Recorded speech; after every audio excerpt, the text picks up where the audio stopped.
Cone, SpongeBob Biscoff, and Flame Grilled favorites. Only at Burger King. Your way, every day.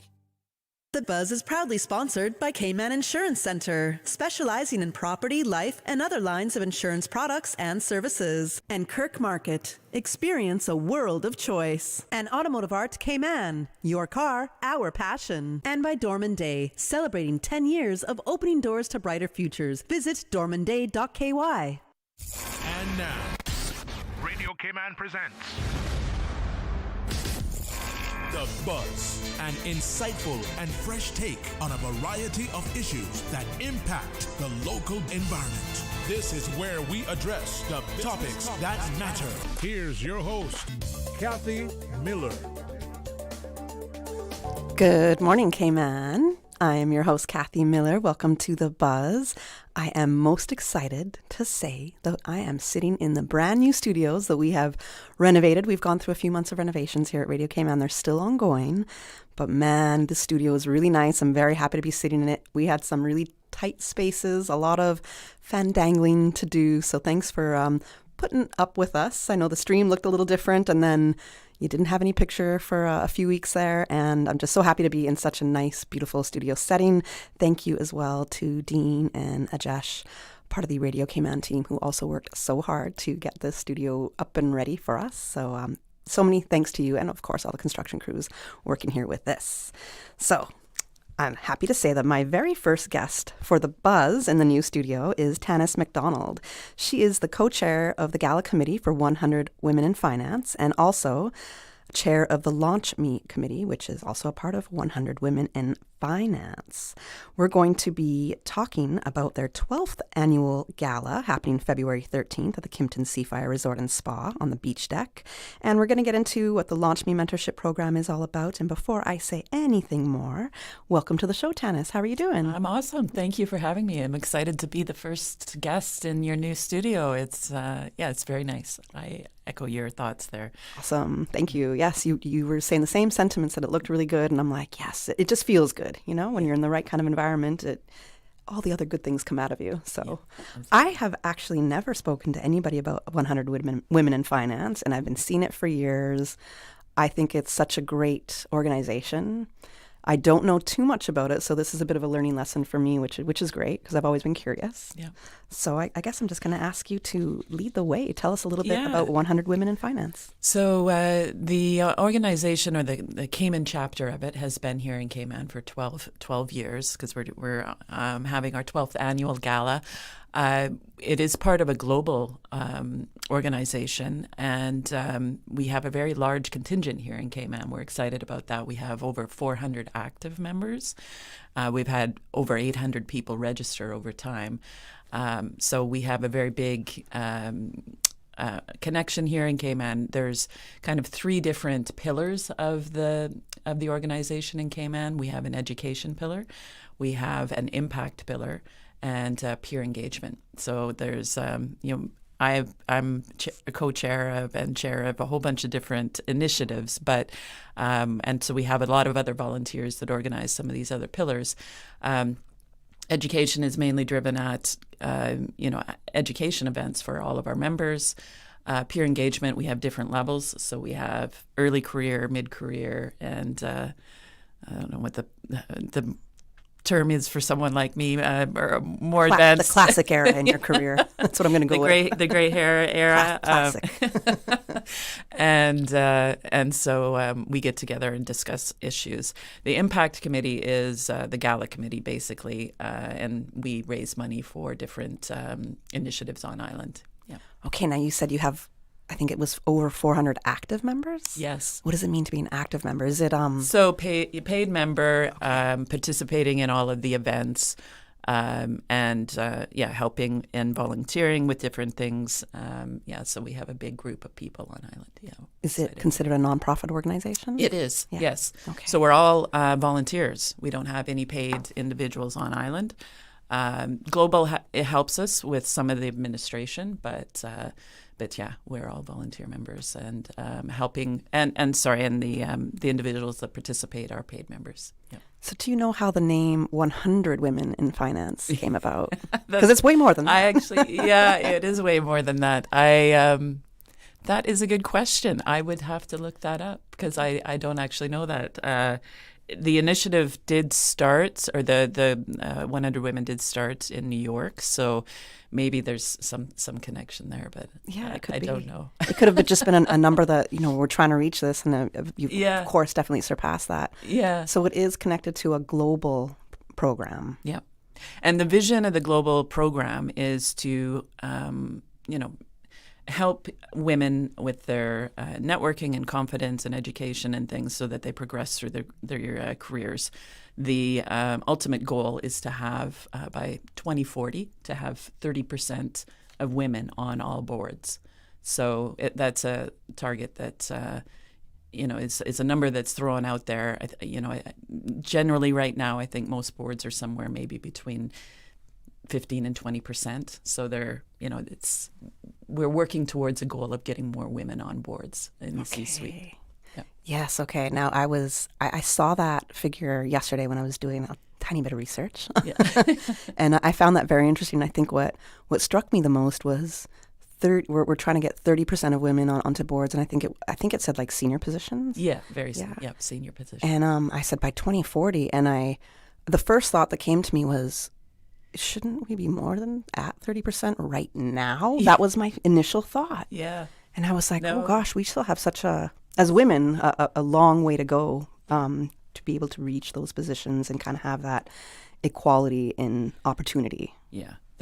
So the idea here is to help with younger generations coming up, keeping them, in communication with more of our senior members, helping them get the skills that they need to achieve those goals. All right. Now, one of the big events that you're doing, as we just talked about, was the 12th annual Gala. It is taking place February 13th. I think that's Friday, February 13th. It is, yeah. So that is tying right into our theme. Yeah. So this is our 12th annual gala. In the past, it used to be called kind of like a barefoot beach gala. We were very kind of low key, and we still are kind of keeping those roots a little bit. We have upscaled a little bit with the location at the Kimpton and the beach deck. There is very, very nice location. We start there at about 5:30 with registration, trying to catch some of the sunset. And we have a DJ, so we still have some dancing and good food for everyone to enjoy. We try to focus on enjoyment and networking instead of a whole bunch of speeches and things. But this year we actually do have a speaker, and I'm really excited about her.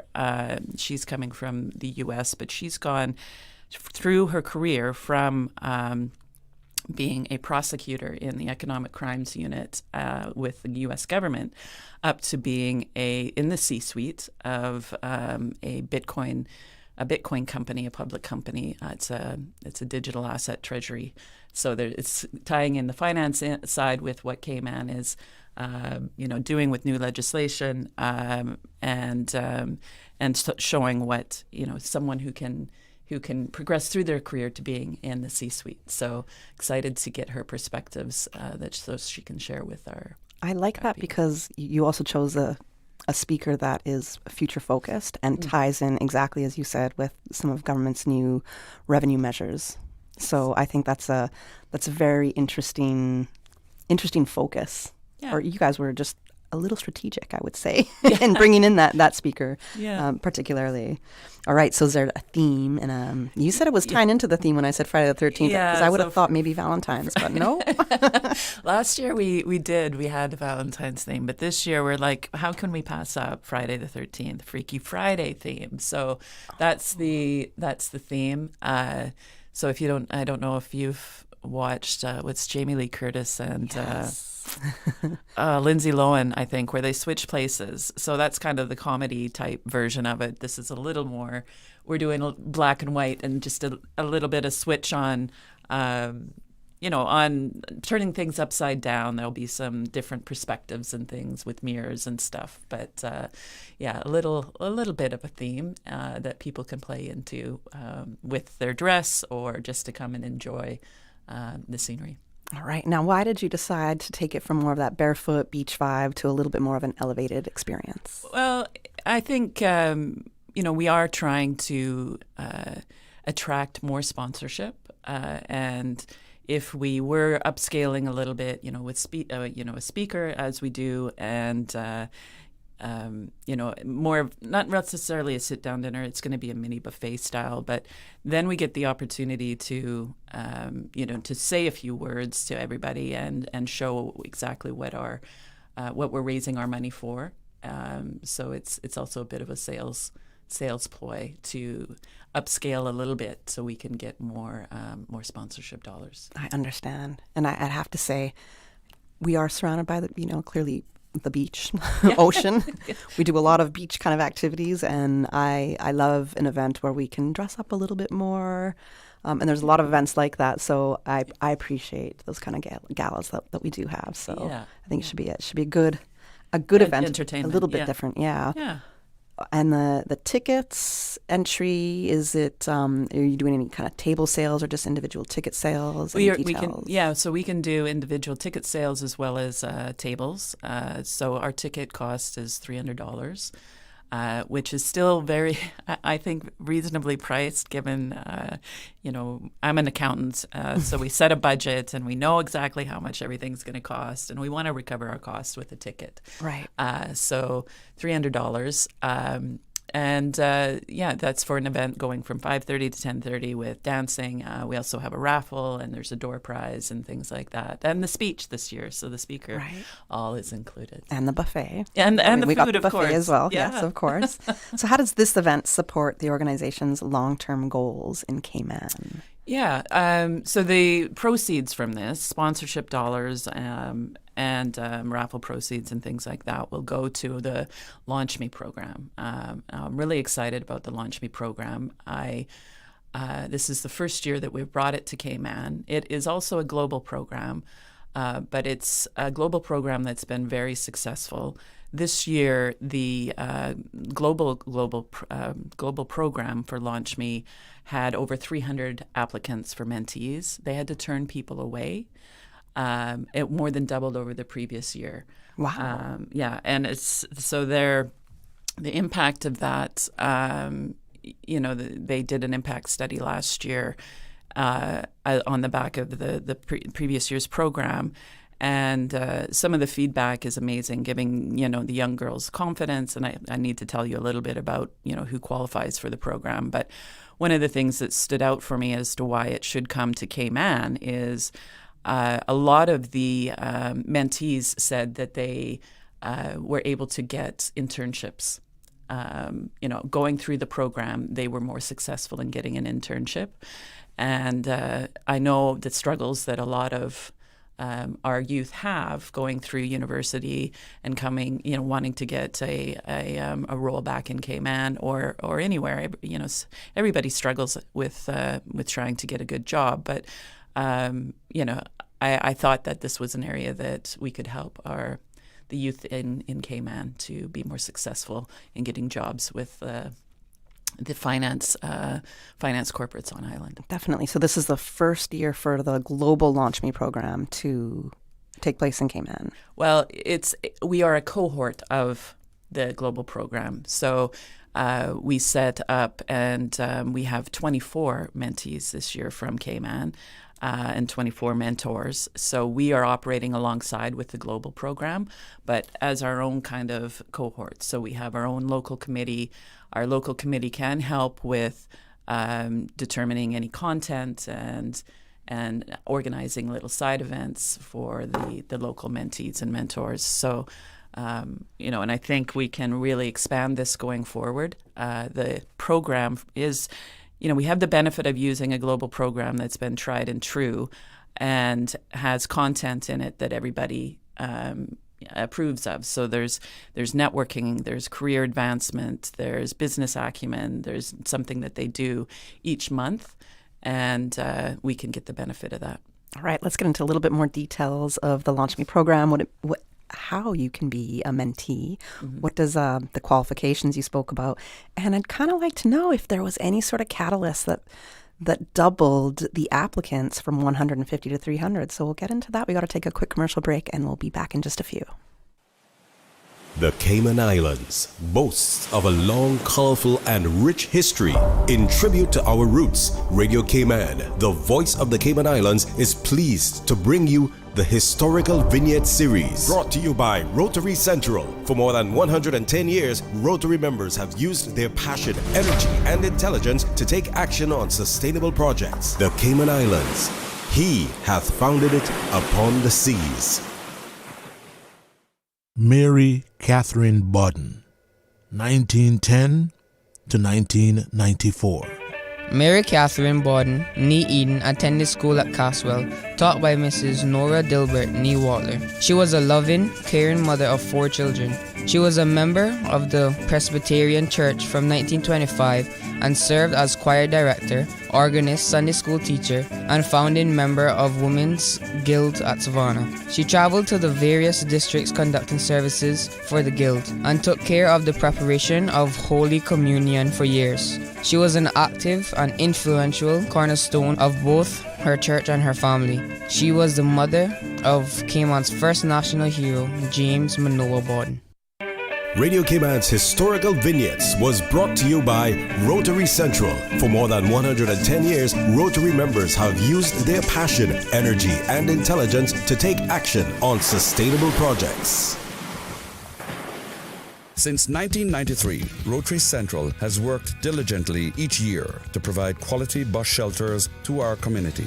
A traveling convenience to our school children, the elderly, young people going to work, guest workers, and visitors using the public bus. We, Rotary Central, help you, our advertisers, make it happen. Your marketing dollar travels a far way, positioning your message, your product, your services, your presence in over 83 bus shelters. Every dollar you spend, every advert you place helps to build another bus shelter, providing modest comfort for Cayman travelers. Reserve space now on the only billboard medium in the Cayman Islands. Email rotaryshelters@gmail.com. rotaryshelters@gmail.com. The Bus Shelters, a partner in community convenience.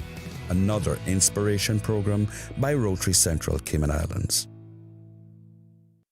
I'm Michael Webster. And I'm Denise Brown of Cayman Insurance Center. Family is not the most important thing, it's everything. We have worked with the community and their families on protecting themselves for the future. Whether it's providing top-rated life insurance or protecting your family's household investment. From our family to yours, we understand and we care. I'm Denise Brown. Call me at 814-7229. And I'm Michael Webster at 925-5433. We are Cayman Insurance Center. Specializing in property, life, and other lines of insurance products and services at an affordable rate. We are Michael and Denise at Cayman Insurance Center. Call today. Looking for fresh, healthy food that's full of flavor? Then you've got to visit Kirk Market. Our dishes are made with fresh, high-quality ingredients. Enjoy vibrant mixed greens or satisfying pasta salads. Or try one of our delicious grill options like blackened chicken, spicy beef steak, or grilled salmon. Looking for something light and flavorful? We've got sushi rolls and poke bowls prepared daily. And don't forget to explore a hot bar or Billy Fresh salad at the salad bar. Stop by Kirk Market today for breakfast, lunch, or dinner and taste the difference. Eat well, live well with Kirk Market.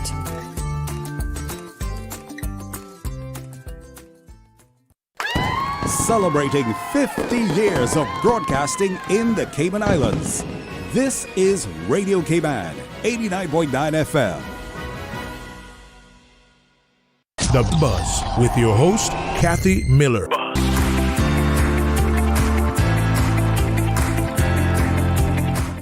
Welcome back to The Buzz. I'm your host, Kathy Miller. And if you didn't hear me at the very beginning, we are broadcasting from our brand new renovated studios. It's beautiful. I'm very happy to be in our new studios. In the studio with me this morning, I have Tanis McDonald. She is the co-chair of the Gala Committee for 100 Women in Finance and also chair of the LaunchMe Committee. And we were just speaking about the LaunchMe Committee because, as I have it right, it's the first year that Cayman is having the global LaunchMe program happening here. They have a cohort here in Cayman, and I think it was 24 girls in Cayman so far, ladies, young ladies, I should say, the mentees that have applied. along with 24 mentors. And globally, Tanis said that over the last year, there was 150 more applications. So 300 people in the past year have applied to be a part of this mentorship program. I mean, that's double in numbers, which I think is absolutely incredible. Mm-hmm. Do you think there was any sort of catalyst or reason as to why you had double applications? Yeah, I'd have to ask the global director, but I think, 100 Women has a very good reputation and reach. I mean, they've got over 70,000 followers on LinkedIn, which is a huge network and influence. So that social connection is a huge driver. And I would also hope and think that the other driver would be the success of the previous year's program, and the comments that have come through from some of the previous mentees. So, and the content looks amazing and ties right in with what we are trying to focus on here in Cayman. So really thrilled to have the opportunity to have it here. It's a great thing to do, and I know that the mentorship opportunities here, they're very much needed, and they've been really successful. There's so many different firms and organizations that have a mentorship program, and it just shows how much they're needed because we are placing the young students and young graduates in these roles, and we all need a bit of a helping hand to get into some place, right? And I need to share, because when I first started to look into whether or not this was a good opportunity, I wanted to make sure that we weren't going to be competing with anything else that was going on in Cayman. And so there are lots of, there's Career Masters, there's Cayman Finance does a program. I'm sorry, I can't think of the other one, but there's a number that are directed towards our high school level students. And so I did a bit of research. I spoke with the Chamber of Commerce, spoke with Cayman Finance, I spoke with the Ministry of Education and the Scholarship Secretariat as well, just to see whether or not this program would fit in well. Is there anything else out there? I didn't want to duplicate effort, and everybody said there's a gap here. So I said, we need to do this. What was the gap that there is no mentorship programs like this for. Sorry, that's the key thing here is for university level and early careers individuals. So specifically the university level, the mentorship opportunity there was we were going to be filling a gap. Excellent. All right. Now you said that you have to apply for this mentorship opportunity. So what are the qualifications that somebody should come with? Yeah, so you have to be in university, you have to be looking to focus in finance, and you have to be female. So, that aligns with the 100 Women in Finance goal of trying to get more women into senior C-suite positions by 2040. And that's the market we're targeting. And I'm really excited again to bring this to Cayman and have the opportunity for our girls. So the applicants that came through, the 24 that we have, they came from UCCI, ICCI. We also worked with the Ministry of Education and Scholarship Secretariat to see what they could do to distribute. Cayman Finance looked at their past registrants for their mentorship programs. And we pulled from all of those sources. So, and hoping to expand next year. You're one of the women, as I've just learned, you're one of the women in those C-suite positions. Yeah. And you've had a really lucrative, amazing career. And so when you reflect back to when you were in university and the opportunities that were presented to you and how you've pretty much seen the industry grow, especially with women in the industry, in the finance industry, what are your thoughts from what it was back then to what is now? Yeah, I feel really, I feel kind of disconnected from the current university students, other than because I'm 20 years into my career now, so it's with technology changes and things, how access is to opportunities, I think has just accelerated. But I mean, my personal views were, I was in my third year of university, wasn't sure whether or not I wanted to what I wanted to do. I had a good job in a bank in Canada and thought, I could keep doing this. But my mother was always a good, encourager of mine, and she said, you can do more than this. And so I had the benefit of having my mother encourage me to do that. But these mentorship opportunities will also help our young girls in university. Did you to have push these opportunities? Sorry? Did you have mentorship opportunities? No, I didn't. Other than through, the ladies in the bank as well. I guess I could say I could call them my mentors. They also helped me kind of understand what other opportunities there were out there. So I guess maybe kind of informally, now maybe now that I look back. They've, over the years now, they have kind of formalized these arrangements with mentors and mentees and put more substance into these programs to try and, benefit the young ladies. And, I'm, excited to be a part of that. Yeah. It's so important because you can be stuck and overwhelmed and not sure where to go in your career, and just to have that guidance. And another woman that's been in the same position as you are now just starting in on, to be able to say, hey, I can help guide you. As we did say at the very beginning of the show that the whole, I think it's the LaunchMe program that is looking to have, is it 30% of women in the C-suite program or on boards? So that's the overall vision of 100 women. 100 women, my bad, But it's, everything that we're doing, leads to that overall vision. It just shows the importance of that mentorship and the guidance and bringing that new talent in and through the system, and showing these are the opportunities and the ways that you can build in your career. I think it's so important. Yeah. Different viewpoints. Do you have any impact stories from people going through mentorship programs here in Cayman? With 100 Women in Finance. Yeah, I guess I can comment on there are within KPMG, the firm that I work with, one of the mentees, Nadina Dano, for example, she's a current student at ICCI. She is an employee within our restructuring and advisory group. She is a mentor or mentee through this program, and just involving those young ladies from the firm that I work in, hoping to make them more successful in their career going forward. That's the impact I'm proud of, I guess, as a partner at KPMG. Helping them in their success as an employee. It makes a difference. It absolutely makes a difference. We only have a couple minutes left. I'm realizing this now too. And I want to make sure if there's any other details for the gala, to get that out. We want to let people know why it's so important to support this. Yeah, so the sponsorship dollars from the gala are going to go and support some of the costs from the LaunchMe program.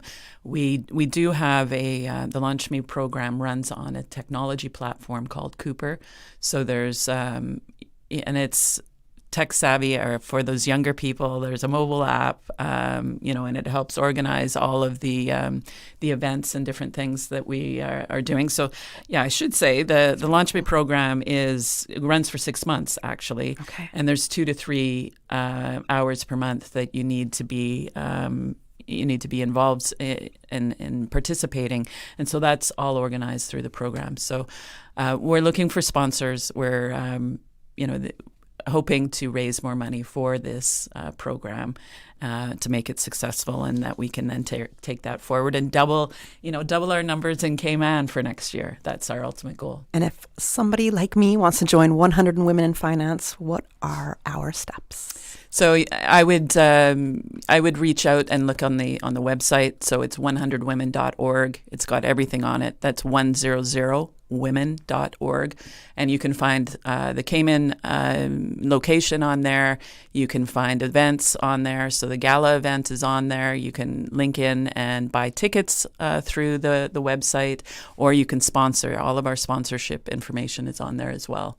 And if you want to become a member, all of the membership details are on there too. Okay. So Awesome. Thank you so much for joining us this morning. Best of luck on the upcoming gala on Friday, February 13th, under the kind of Freaky Friday theme. Freaky Friday. It's going to be awesome. You guys do a great job. I hear great things about 100 Women in Finance. So, keep going. You're definitely making an impact.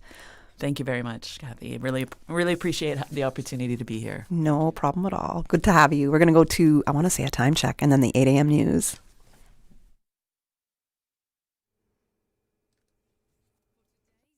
News. Radio Cayman, the voice of the Cayman Islands.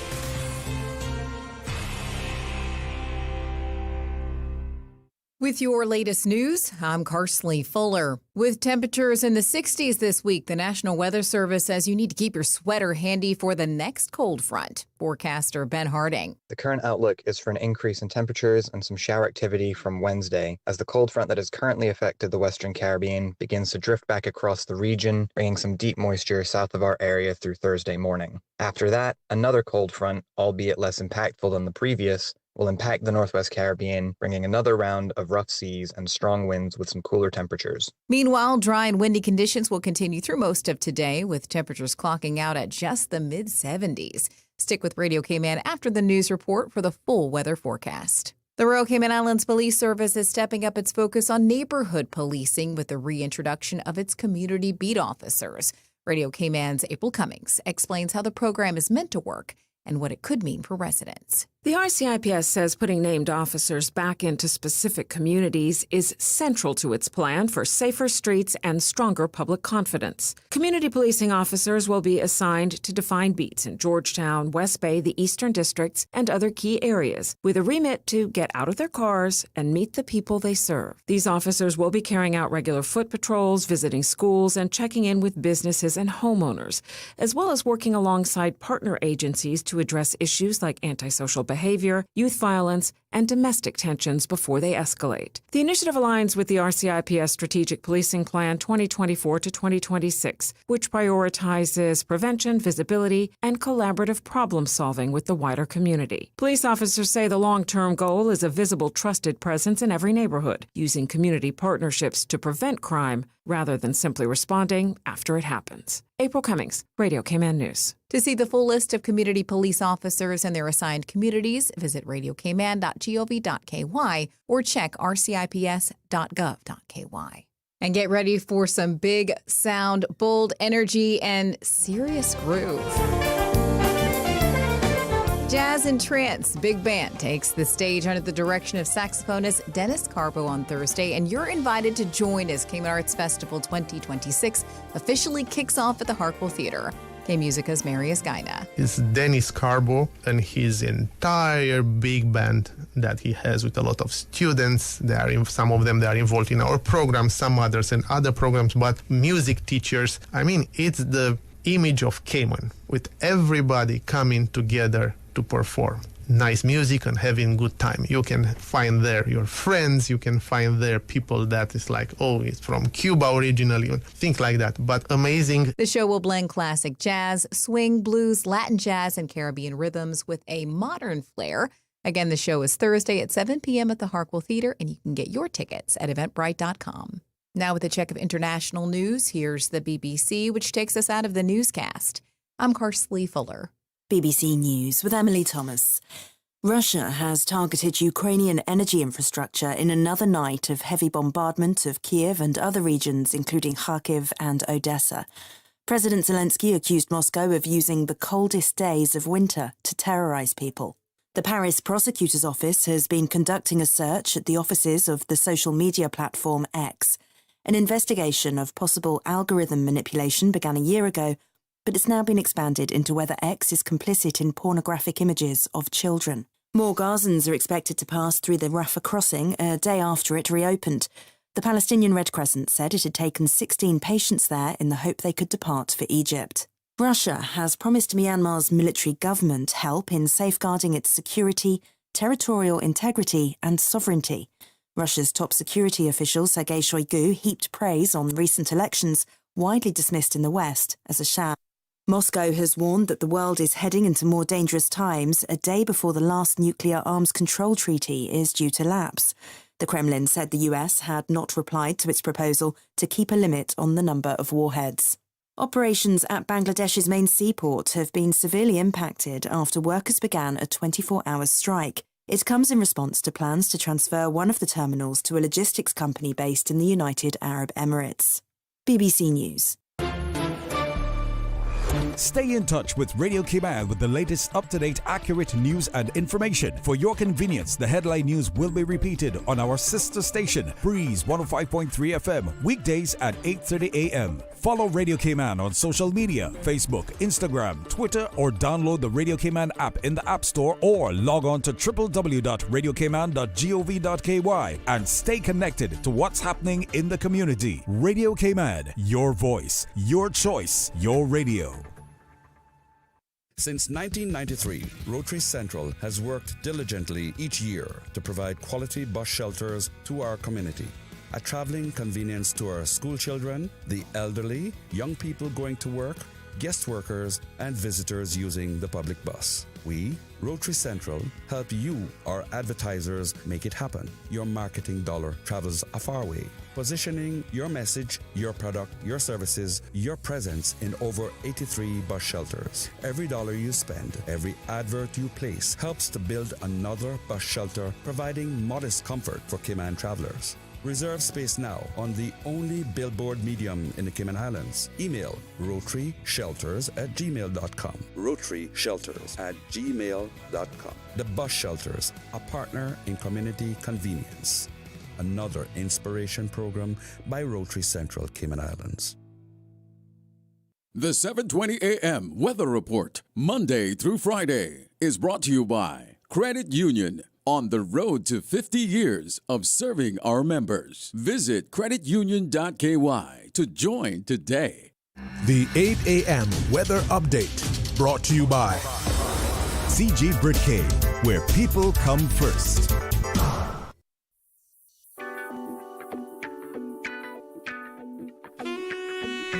Pleasant good morning. Let's take a look at the latest weather report. Current temperature is 69 degrees. Relative humidity is 54%. The barometric pressure 30.02 inches and rising. The wind is northeast at 10 knots. Overnight low temperature for Grand Cayman was 65 degrees. For Cayman Brac, 63. Synopsis indicate dry and windy conditions will continue through most of today before gradually subsiding tonight as an area of high pressure remains centered across Florida and will move into the Atlantic ahead of another frontal system. Sea conditions are expected to begin gradually improving throughout today, with a small craft alert remaining in effect this morning. Satellite imagery show cloudy to overcast layered clouds across the northwest Caribbean. Now the forecast for the Cayman Islands for today, calling for cloudy skies with a 10% chance of showers, and temperatures will rise to the mid-70s. Winds will be northeasterly at 15 to 20 knots with higher gusts, and seas will be rough with wave heights of 6 to 8 feet, mainly along the northern and eastern coast. Swells are expected along the northern coast and possible on the western coast at times. A small craft alert will remain in effect for today. Tonight, cloudy to overcast skies with a 30% chance of showers, mainly for Cayman Brac and Little Cayman. And temperatures will fall to the low 70s tonight. Your winds will be east to northeast at 10 to 15 knots with higher gusts, and seas will be rough with wave heights of 5 to 7 feet. The small craft alert will be downgraded to a small craft advisory for tonight. High tide will be this morning at 10:38, low tide this afternoon at 4:45, and a high tide again tonight at 10:58. The sun will set this evening at 6:18 and will rise tomorrow morning at 6:59. And the outlook is calling for an increase in temperatures and shower activity from Wednesday as the cold front that has affected the Western Caribbean begins to drift back across the region, bringing deep moisture south of the Cayman area through Thursday morning.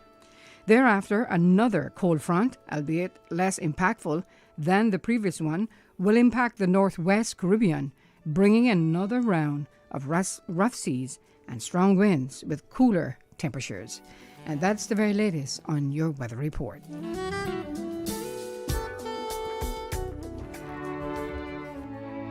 If you have an objection to this marriage, speak now or forever hold your... Don't do it, Tevin! I still love you. I have since the day we stole your mom's car and got matching dolphin tattoos. Oh, Lordy. Janelle? From spring break, oh, wait? Yes, it's me. Janelle, you've got to move on. We're like the wedding guest that doesn't ruin the ceremony. CG Brit K. Good like that. The 8 a.m. weather update brought to you by CG Brit K, where people come first. This February, experience the rhythm, passion, and power of live performance at the Cayman Arts Festival, February 5th to the 14th at the Hartwell Theatre. From electrifying sounds of the Jazz en Trance Big Band to the inspiring brilliance of the Youth Camerata with international guest artists, the festival celebrates music across generations. Feel the energy as Cayman's Future Phobia teams up with the Netherlands' all-female rock band, The Royals. Be moved by the soulful artistry of Jade and Hannah and end the festival with the fiery intensity of Miguel Vargas Flamenco Dance Theatre. 5 unforgettable nights, 1 extraordinary festival, February 5th to the 14th. Tickets available now. Visit CaymanArtsFestival.com or call 922-5550. Social media, X, formerly Twitter, Facebook, Instagram. Interact with our talk shows on YouTube. Download our official Radio Cayman app, or you can log on to our website, www.radiocayman.gov.ky. You can also add us to WhatsApp on 925-3261. All the latest information, breaking news, community events, and more. Radio Cayman. The traffic report is brought to you by Subway. Enjoy a delicious start to your day with breakfast from Subway.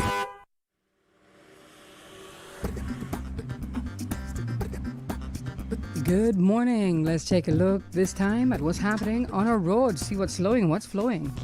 Further up on Shamrock Road, traffic is moving at a moderate pace. Further down, a different story as traffic is steady as you approach the Linford-Pearson Highway. And coming off of the Linford-Pearson Highway and Agnes Way, traffic is steady, as well as Bobby Thompson Way. Godfrey Nixon Way and Eastern Avenue flowing at a moderate pace in both directions.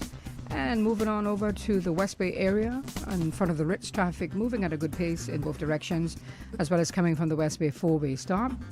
Coming off of the Ursula Tibbetts Highway, traffic is moderate, and continuing on to the Industrial Park area on North Sound Road, steady but flowing traffic. And that's what's happening on your roads. Join us again at about 10 minutes past 12. We'll give you another look at traffic. Start your year off right with Subway's Fresh Fit menu. 4 protein-packed subs with 20 grams or more protein, under 500 calories, and loaded with full servings of crisp veggies on hearty multi-grain bread. Try the grilled chicken and avocado, the ham and turkey stacker, the seasoned steak and avocado, or the turkey and ranch delight. Big flavor, plenty of protein, and fresh veggies in every bite. Fuel your day the Fresh Fit way. Only at Subway. Subway. Eat fresh. The traffic report is brought to you by Subway. Enjoy a delicious start to your day with breakfast from Subway. The Buzz with your host, Kathy Miller.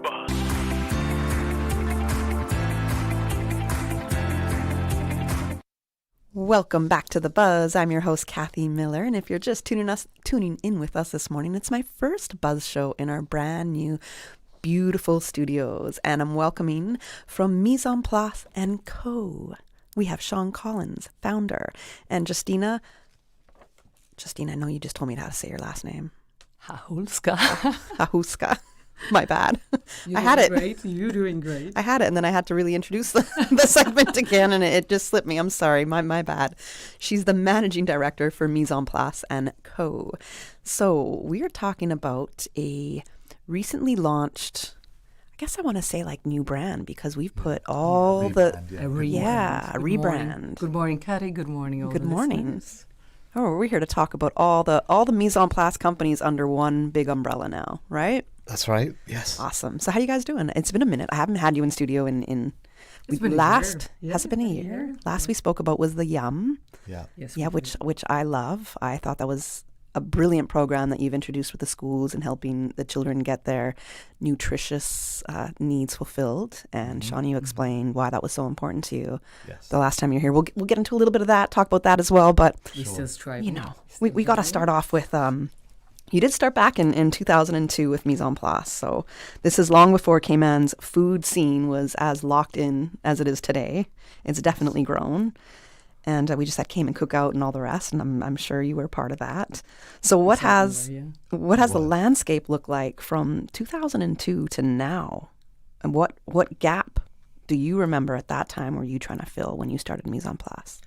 Well, going back to 2002, I was working in restaurant kitchens, a number of them across the island. I was a young 20-year-old at that time, 20-odd, and I was seeing the need for restaurant quality food in people's homes and private chef services because it didn't exist in Cayman. And I'd come back from university in the US and I knew it was becoming a bit of a trend there. So kind of got on it in Cayman, I suppose a little bit ahead of our time.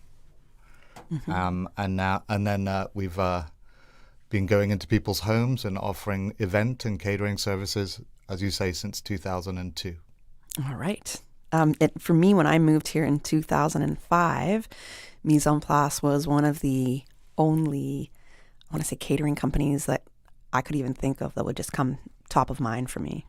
So you've been able to hold that position, at least for me, well, for 20 years now. So that's pretty good. Yeah, it's taken a lot of work and a lot of innovation to keep things going. Right. Now, as a second generation Caymanian, how did your upbringing and, you know, the sense of culture influence how you built the business? Well, I suppose it still is. I mean, I'm very community-minded, so everything we do has, you know, Cayman and the community at the forefront. All right. Now, we know that you have your individual brands, right? We have the bistro, we have the bake shop. Oh, you should not the bistro any longer. Barista Cafe. Oh, barista. Sorry, that's really what I meant. I don't even know where the bistro is right now that I say it. But yes, the Barista Cafe. My bad. I'm going from the top of my mind right now too. Gino's. So there's a couple different Yum, which we mentioned. There's a couple different brands, and we have them all now under one umbrella, which is Mise en Place and Co. So what do you want people to immediately understand about what Mise en Place and Co. represents? What was the move to do this? It's a bigger business these days, so we needed to adjust, I suppose, or improve our brand in order for people to understand that, you know, we are an expanding, growing business on the island, and the name Mise en Place and Co. seemed good for a number of reasons to me. I don't know. This is not really rehearsed, but I see the Co. as well as being company. It's, you know, it's community. It's collaboration. It's. I like that. I had a list of probably 5 or 6 of them that will come to me soon enough. We're working on the name, yes, for sure. But it's new. It's new to us. But it is. It means just basically we're bigger, we're better, and we're moving forward. I like that. It's just in alignment with what you're doing, and I like how you put a little bit more meaning to the word co. Yeah, that makes sense to me. And for you, Justyna, you are the managing director. So now that you're seeing all the brands coming under one big umbrella with Mise en Place and Co., what does this mean for you? I think to show to local community that, and especially me coming to the island, and first when I was telling people that I'm a managing director of Mise en Place, and some people were saying, oh, it's the events. Yes, am I right? And I was like, yeah, it's the bake shop, it's Gino's, it's the boxed frozen line, it's Yum. And I think just to build people awareness, and as well to show that going under one umbrella, it's all about the quality, it's all about community, and as well, one of our main mission statement is staying sustainable. Yes. Sustainable. That's my somewhat favorite trending word for the past few years now. But it's definitely, I don't even think it's a trending anymore. I think it's here to stay. Yeah, so, and I think we have so much to be proud of, and I think it's great that we can show them under one umbrella. With sustainability, how do you incorporate sustainability practices or just the whole idea of sustainability into the different brands that Mise en Place and Co. has? Reduce the waste. Well, it's about reducing waste, being environmentally friendly wherever possible. I mean, sustainability is also, to me, in succession planning and bringing in, young Caymanians into our business wherever possible through internships. Yeah. I mean, you can continue with anything else you think of. Yeah. So it's a core of what we do, and we want to make sure that we stay sustainable. It's our impact on the environment as well. All right. Now, you say some young Caymanians, you've worked with them throughout the years.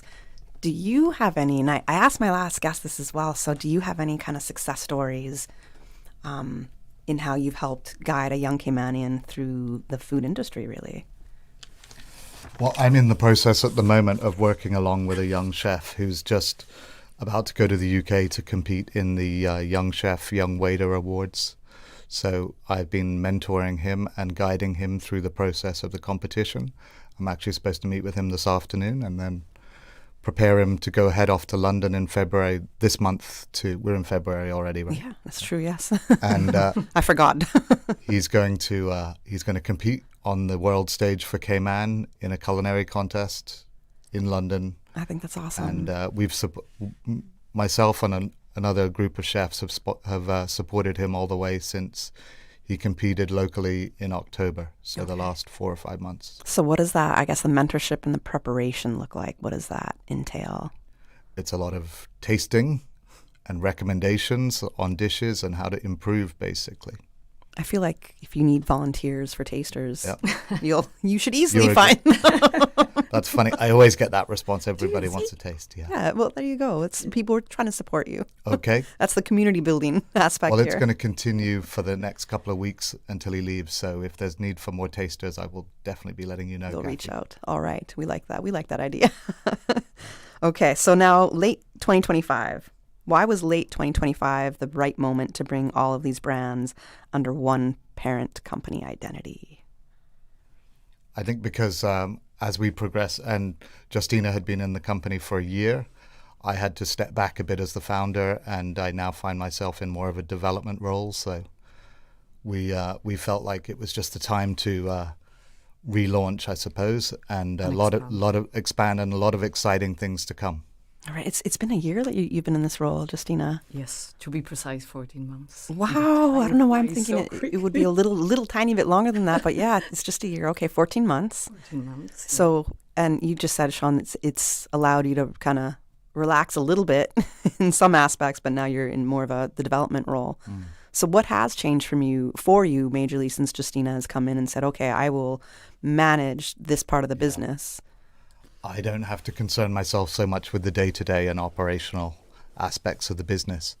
I am now finding myself able to just pause, sit back a little bit and think more strategically about, what we can do for the brands that we have under our umbrella and for the future of the company, make better planning and more strategic goals. All right, Justyna, for you coming into this role, and you've seen Sean being able to, as he said, have more of a strategic role right now, and he's able to develop the business differently and kind of have these future visions all come into play. Mm-hmm. What has it been like for you in that sense?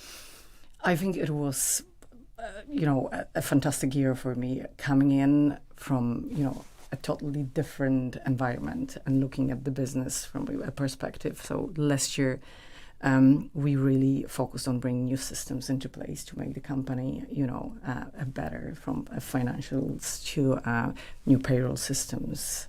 So focusing on that and making sure that, we are in the right financial position, but as well now focusing on people and focusing on, bringing more Caymanian into our business. We're looking at the internships, apprentices. So this is the time to support that. Obviously support our employees, but as well bring the new talents. Because I think as a Caymanian-owned business, we play a unique role in creating a local jobs and developing homegrown talents, and kind of reinvesting the profits that we're making into the local community. Absolutely. And you're doing it from really, really young ages. So from our school kid ages. Certainly, yes. All ages, really. Yeah. It's about 15 to 18 is the age that we encourage our interns to join us in the summer. Mm-hmm. But even with the programs that you like, the YUM school program, for example. So the different initiatives that you do, it really is impacting. You're really growing through food. Basically, you're really growing the next generation. And I think that's a beautiful thing. Yeah. It's more than food, it's our way of life. Yes. Yes, well, food is a way of life there. Yeah. It really is. It's been my way of life for a long time. Yeah. And I think, you're very blessed to have realized that, to have known what your talents are and gone into it, and what you've been able to build for, it's 20, I don't know, I can't really do the math like that, but like 25 years. That's 23 years. 23, 24. That's pretty amazing. Mm-hmm. Yeah. So just to add to what Justyna said, for me to have a fresh perspective on the business was key, because it had basically been Mise and I have my family as well, obviously, who've been involved. Well, not obviously, but they have been involved from day one. My father has been the first shareholder of the business and still sits on the board today. But we needed some new insight, and we needed new managing director in the business. Unfortunately, part of my reason for taking a step back was a health concern. So in doing so, I've been able to recover. Justyna's done a great job with managing the business, and I'm here all the way to support her. How have you been in your recovery? Because it was about a year ago that we spoke, and that was me first hearing about your story.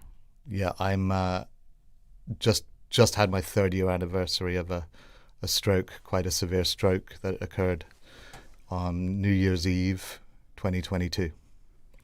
And it's been a long road, but I'm doing really good now. It's, I didn't realize how much there was to go into the recovery, not just physical, but, mental, and, my memory's not so great anymore and things like that. I've got some deficits, I suppose, but all in all, I'm very well off for what I've been through. You've got some deficits, but you've also built some great assets since. And what life threw at you then, you had to deal with it, but you were able to turn your circumstances around and say, okay, I've got to deal with it perhaps in a different manner now, but you've still been able to deal with it. And I think changing your perspective has made all that difference. Yeah. Because you were able to say, okay, I need to take a step back and entrust somebody to carry the vision that you had with Mise en Place at the time to help grow it to what you have now, which is Mise en Place & Co. So I think that says a lot for what you have done. And in entrusting somebody... Strangely, it might be the best thing that's happened to me. Oh. Because... That's such perspective. Well, if I just carried on the way I was going, I think I was missing a lot. Okay. Not just business-wise, but in life. So in life, what do you think has come for you now? What has, when you were missing a lot previously? Well, you just take things for granted, I would say. Mm.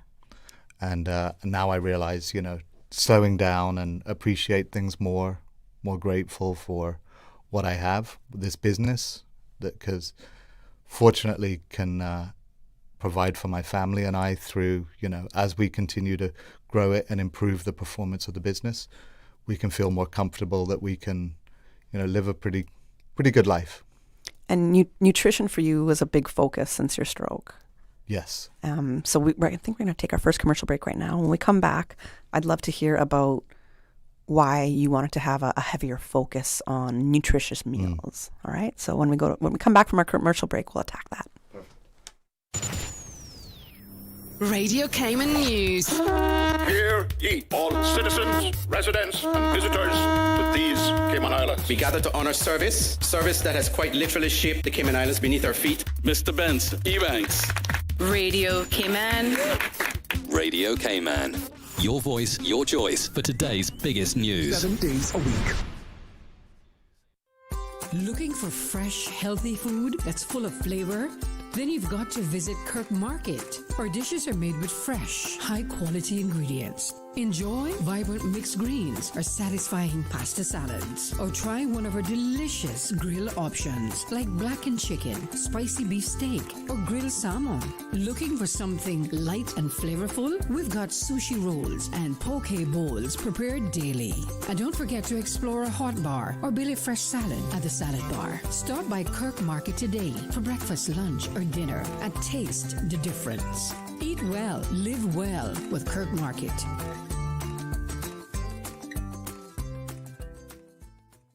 We give you honor and praise, adoration and glory. Radio Cable.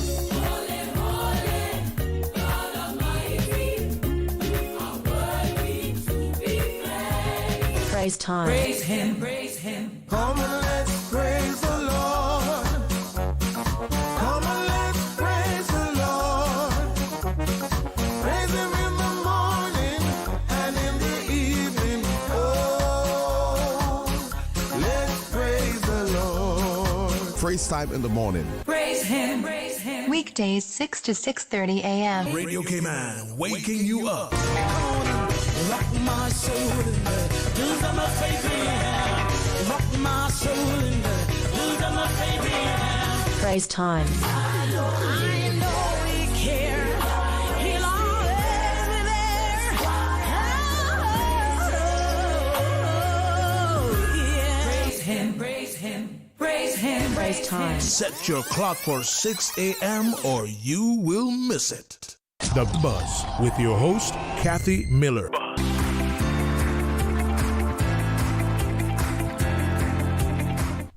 Welcome back to The Buzz. I'm your host, Kathy Miller, and we are talking about Mise en Place & Co. We are here with the founder, Sean Collins, and Justyna Hachulska. Yes, managing director with Mise en Place & Co. And right before the break, Sean was sharing a little bit of his story on when he got a stroke just about 3 years ago. You just said you celebrated 3 years now of life again. Yes. And I know that you had more of a focus on nutrition after your stroke and you started working again. So can you tell us what made you decide, you know what, I need to have a bit of more focus here on nutrition? I had a course in how to eat healthy and how to, I obviously wanted to build my strength back up again, and it's really not that difficult to follow the guidelines. I mean, basically it's a Mediterranean diet is key.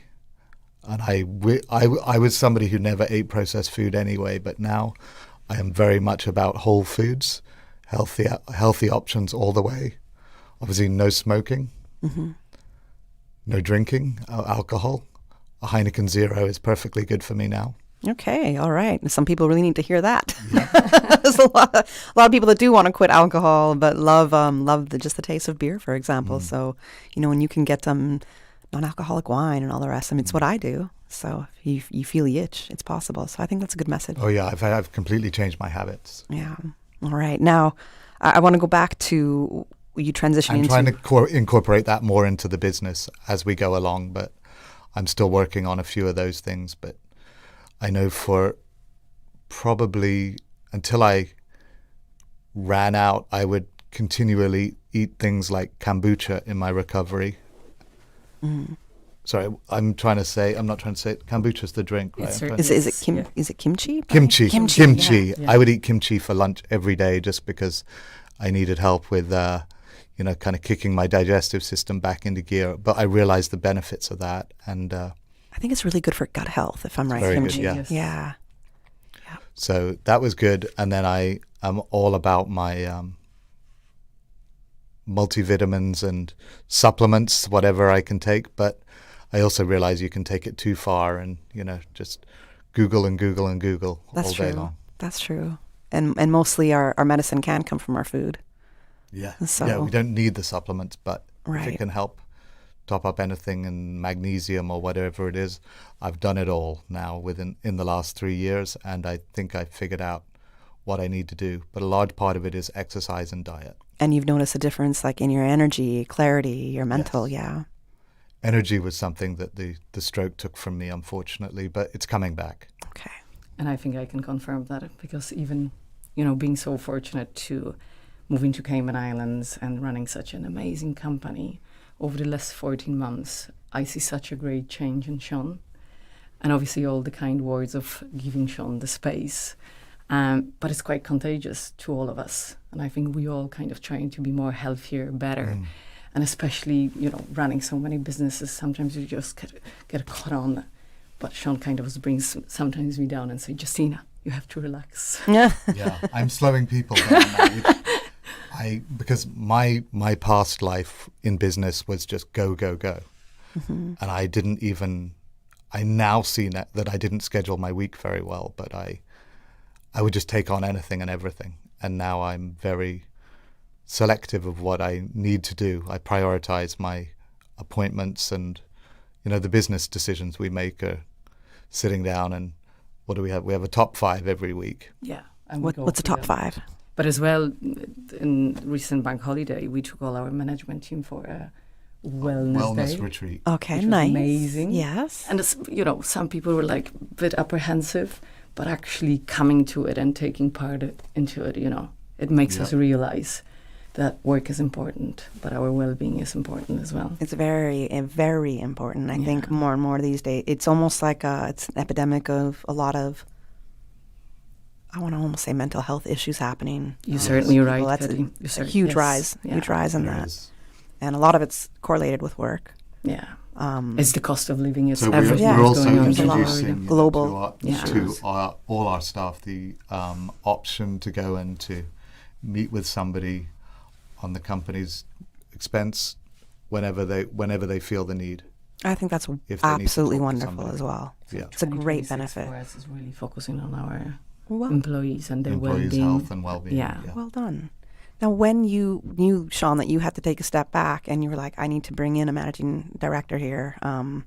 I need some help because physically you could not run these companies on your own at that time. Yep. And then what were you looking for when it came to leadership? And when you focused on Justyna and found Justyna, how did you know that she was the one? I mean, she's done an incredible job. I met several people, and it was a lengthy process of. It was 6 months of 6 months of interviews and getting to know one another and visit to Cayman, and I just knew I needed somebody very strong, obviously with the financial understanding of the business, but also with the right attitude for the culture of our business. And I could see that Justyna was a really caring, thoughtful person, and she really, she didn't take any nonsense. There we go. And I could see that she was going to improve the business all around. I just got that sense, and my intuition was correct. Those are great leadership traits that you've just described. Justyna, do you see that in yourself as well? I'm blushing. It's always kind of difficult to hear. Yeah, that's why I'm like, I think, yes, Sean is right, and thank you very much for all the kind words, Sean. But I think you need to stay humble, and you need to try to understand people, and businesses is important and comes first. But as we mentioned, these days, we're just getting caught with so many different things. But at the end of the day, we sometimes need to just slow down and listen to people and hear them. Yes. And try to help them and try to understand them. And especially, I think, for me, coming to Cayman is just to understanding the Caribbean culture as well, as I came from London, a vibrant, big city. Right.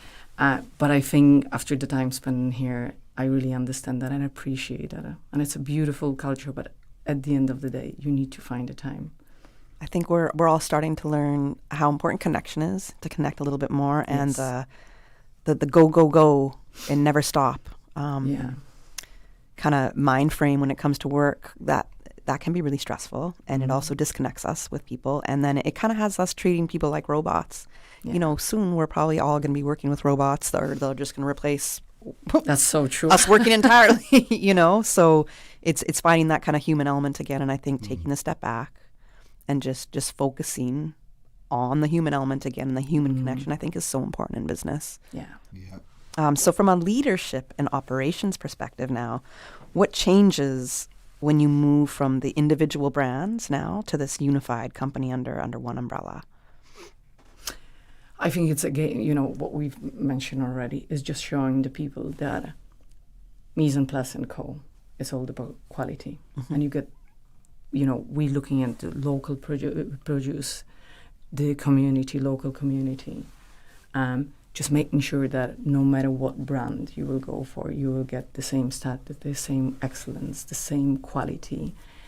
And it's all about, you know, a culture, Caymanian culture, showing that for the food that we produce, the service that we are giving. And I would say, and the values that we hold in the parent company are all passed on through the other businesses we operate. And what values do you hold close?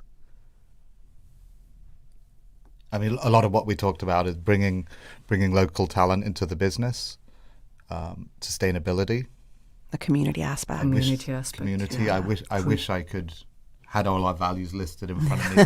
It's all good. A document that we refer to and we use as in our employee handbook. But Right. Yeah. Okay, so I'll come back to you on that. No, it's all good. No, it's all good. I mean, we mentioned a couple of them, but it's important because, Justyna, you said something that I think everybody would recognize, and it's a sense of, okay, I know the service and the quality that I get from Mise en Place. I know that. So if I'm like, oh, well, but they also own this company, I'm going to expect, I'm definitely one of those people who is going to expect the same kind of level that I know you from the original company that I engaged with, right? So I think that's so important, being able to share all those values across and make sure everybody's on the same board, right? Because that's how you keep that consistency and that the strength of your business. Yeah, and awareness. Yes. You know, community, that we are one. We are not separate brands. Exactly. We are one. We are under one umbrella here. Yeah. Can you walk us through what the range of brands are? I know we mentioned a couple of them already, but the range of brands and the different needs that they serve.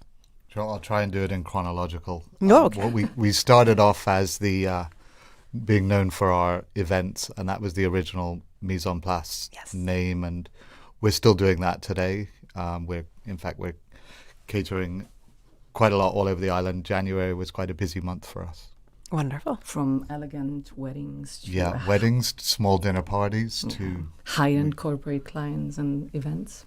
And then we did a charitable event the other night that was a great success, just another community thing that we offered down at the Sailing Club that we're going to continue to do on the last Friday of every month, where it's essentially a happy hour we're calling Catch and Cocktail. But last Friday we tied it to support a local MPO called the Grey Area. Yes. And it was a great success. We were very happy. I think all three parties, the Grey Area, ourselves, and the Sailing Club, were all pleased with the turnout and the results of that event. So we're going to keep going with new ideas and follow that theme as well. And the Grey Area, for some of our listeners, that was an MPO that started, I believe it was for Oscar da Costa. Correct. Who was it a brain tumor? But he passed away. He did not. I thought oh, I'm so sorry. I did not call that out. Dump that, Susan. All right. Okay. I don't know why. I don't know why I saw that, but I thought I saw that. Okay. But this goes to reflect the community aspect of what you're trying to do. So it is supporting another MPO like this and assisting somebody going through, and not just him, but other people that are going through these kind of life struggles. Yeah, and it ties to me as well with neurological condition that and as well as that, he's a friend of mine, but he's doing well. It was his brother you were thinking. Okay, well, okay. Give my apologies to Oscar. I feel so bad for saying that. I'm like, oh no. So on that note, I'm going to take a little tiny commercial break. When we come back, we're still talking about your brands. So we're going to get into what the rest of these brands are. Yeah. All right. Sorry. Yeah, I didn't get there all the way, did I? No, it's okay. We still have to take a break, so that had to happen. I'm Michael Webster. And I'm Denise Brown of Cayman Insurance Center. Family is not the most important thing, it's everything. We have worked with the community and their families on protecting themselves for the future. Whether it's providing top-rated life insurance or protecting your family's household investment. From our family to yours, we understand and we care. I'm Denise Brown. Call me at 814-7229. And I'm Michael Webster at 925-5433. We are Cayman Insurance Center. Center. Specializing in property, life, and other lines of insurance products and services at an affordable rate. We are Michael and Denise at Cayman Insurance Center. Call today. Hey, Cayman, we know you love driving, but not sitting in traffic. This Ash Wednesday, skip the bumper to bumper and take the Agriculture Show Park and Ride. Park easy, hop on, and let someone else do the driving straight to the grounds. Shuttles will run continuously from 4 locations all day. Follow Cayman Agriculture on Facebook and Instagram for all the details. The annual Agriculture Show is hosted by the Cayman Islands Agricultural Society and the Ministry of Agriculture and is sponsored by the Department of Agriculture, Pepsi, Quality Feed, Ale Thompson's, Terra Vegetation and Maintenance, and Radio Cayman. Looking for fresh, healthy food that's full of flavor? Then you've got to visit Kirk Market. Our dishes are made with fresh, high-quality ingredients. Enjoy vibrant mixed greens or satisfying pasta salads. Or try one of our delicious grill options like blackened chicken, spicy beef steak, or grilled salmon. Looking for something light and flavorful? We've got sushi rolls and poke bowls prepared daily. And don't forget to explore a hot bar or Billy Fresh salad at the salad bar. Stop by Kirk Market today for breakfast, lunch, or dinner and taste the difference. Eat well, live well with Kirk Market.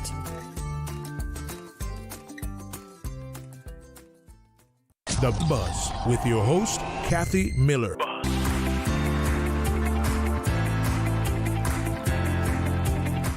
Welcome back to The Buzz. I'm your host, Kathy Miller, and we are talking with Mise en Place & Co.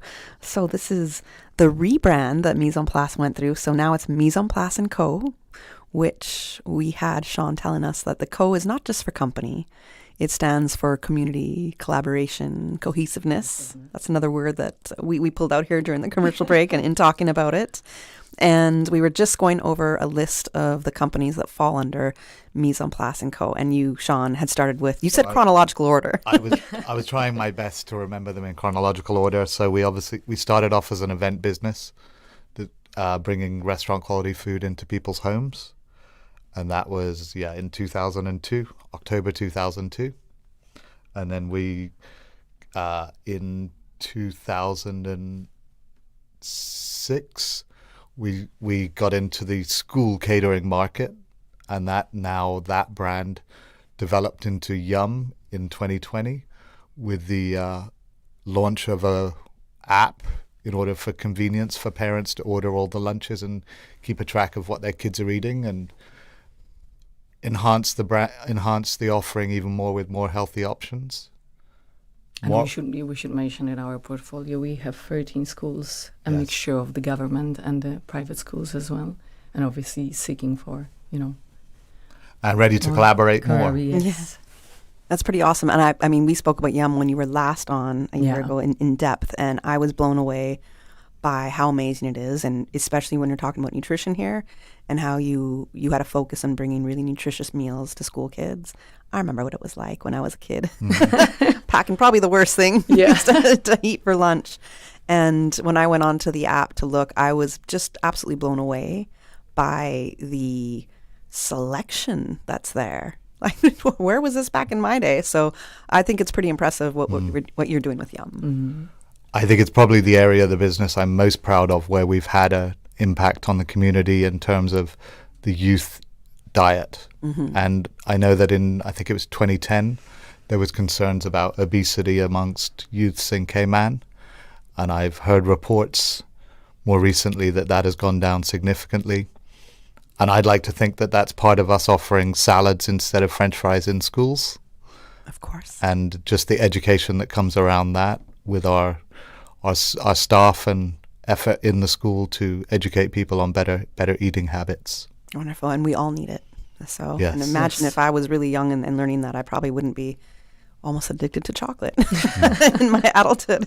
Or just switch to dark chocolate and you're all right. Yeah. It's not nearly as exciting or fulfilling for me. I'd try, Sean, maybe like 50% dark chocolate. I can work with that. All right. So Yum was the last thing that you just mentioned. Yum was 2006. And then there was a little bit of a gap in the market after Hurricane Ivan and shortly after opening in the schools, we opened Gino's Pizzeria because we saw the need for something quick and easy for on 7 Mile Beach is where we were located in, I've forgotten the name of the plaza, near the Lone Star there. Okay. Regency Court. And the concept was more about pizza by the slice. Yes. So we had many people just walking in, tourists and locals coming off the street. We were open till 3 a.m. and the business got a bit of a name for itself. And then in 2014, we expanded Gino's and moved to a new location and got more into the delivery aspect. Okay. And then in 2014, we opened up the bake shop with a partnership with, well, I partnered with my head baker, who's still in the company today and manager, and we're still running the bake shop today. It is more of a wholesale offering where we supply supermarkets, hotels and restaurants and cafes with anything from sliced bread to pastries to desserts. I mean, we have quite an array of clientele in that area. And then in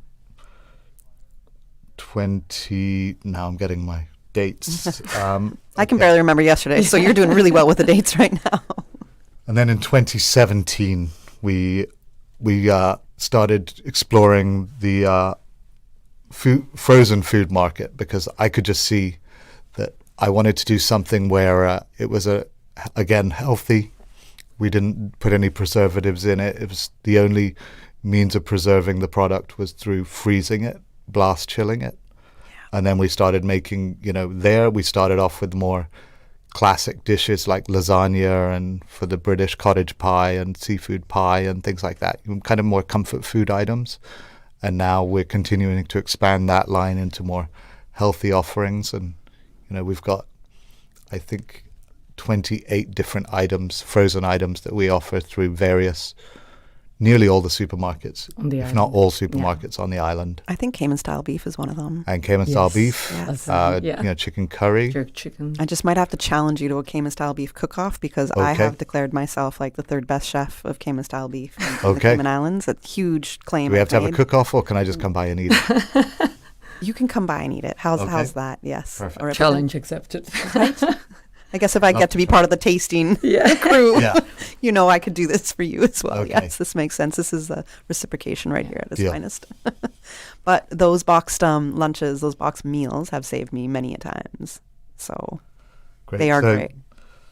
The boxed, as I said, was one of the last areas that we opened up, that brand. But then, as I mentioned earlier, we rebranded our school catering in 2020. Partly because of COVID, because people couldn't come into the schools, so we needed a delivery. Mm-hmm. And obviously the barista cafes. Oh, and then I missed one out. Yeah, it's 2013 we opened a workplace cafe concept, which we're still operating today in 3 different locations where we're in government admin, the Anthony Eden Hospital. Okay. And then we're in the Walker's Law Firm. And we operate a countertop cafe with coffees, healthy salads, and then we do a kind of pop-up station weekly where we offer a dish created by our chefs. Yes. And we're trying to do all that at reasonable prices and sticking with the theme of healthy. And being that government building is right beside us, I've definitely indulged at the Barista Cafe. So I don't know why I got the name wrong earlier, but I've gotten a couple things wrong on this show, so my bad. But yeah, I was so happy when the Barista Cafe did come around, and I love the kind of weekly different. It's like you might have a taco day, for example. Like I love those kind of days. So a poke bowl or a ramen or a taco. I miss the poke bowl days. Different pop-ups. Yeah, I love a poke bowl. So okay, so these remind our chefs. Yes, please let me know. Just call me Kathy. It's there today. Yes. I will be there. That's all these different brands now under the big umbrella company of Mise en Place and Co. Right, which again, the community, collaboration, cohesiveness. Man, there's a lot going on. I'm proud of you, Sean. I think you've done really, really well, despite the setback that you did have there. And we did mention a little earlier that there's a lot of conversation going around. We know about rising cost of living, staffing pressures, a lot of staffing changes when it comes to administrative fees that you as a business have to endure all of a sudden. There's global uncertainty going on. So from where you're at, why is supporting local business more important now than ever before? I think, as you said, there is a real conversation happening around Cayman at the moment, supporting the small and medium-sized local businesses. Practically after, following the discussion at the 2026 Chambers of Commerce Economic and Forum, and as you said, raising costs, staffing pressure, means that supporting a local business is no longer a good fill of a message, but it's actually protecting a long-term Cayman economy. And a necessity. A necessity as well. And as I mentioned, we as a Caymanian-owned businesses, we have the unique role of, creating local jobs, creating the talents. But as well, and with our launch of Mise en Place, this is the moment when, we are bringing together well-known food brands under one partner company, which stands for quality, community, and staying sustainable. Yes. And I think it's a simple idea. If the local businesses thrives, Cayman thrives. So it's now we really need to stick and be more intentional about it. Yes. That's a key word. We're trying to do everything now with more intention.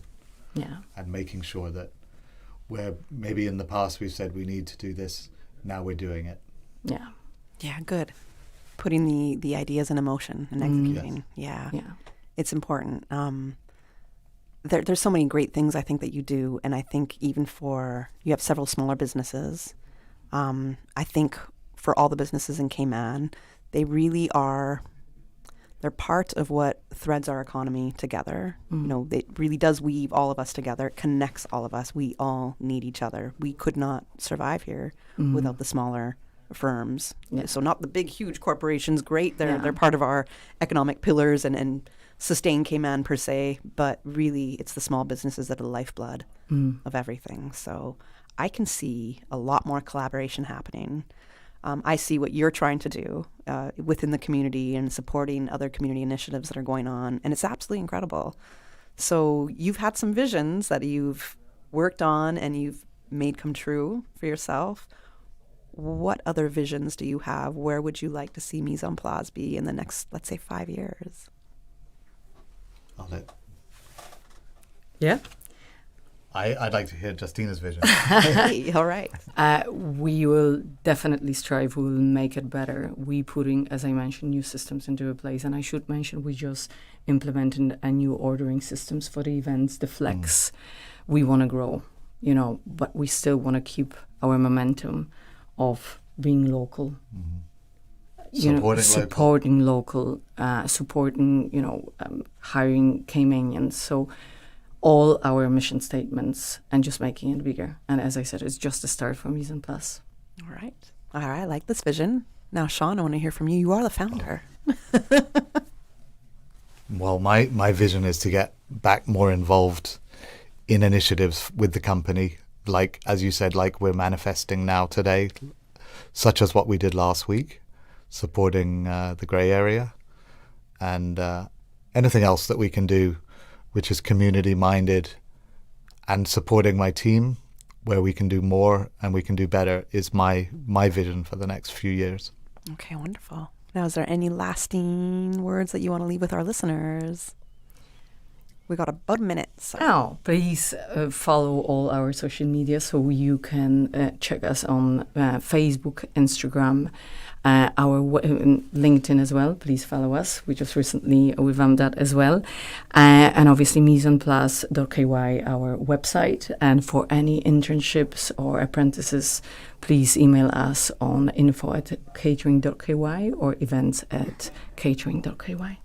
Is that an open thing if people are looking to be an apprentice? Or we always, yes. So we, at the moment, I cannot spill a bit more, but we're working on the apprentices. Yeah, it's still a bit early in the year. We do a summer program. So we do summer programs, but we would like to do them all year round. Okay, so that's something.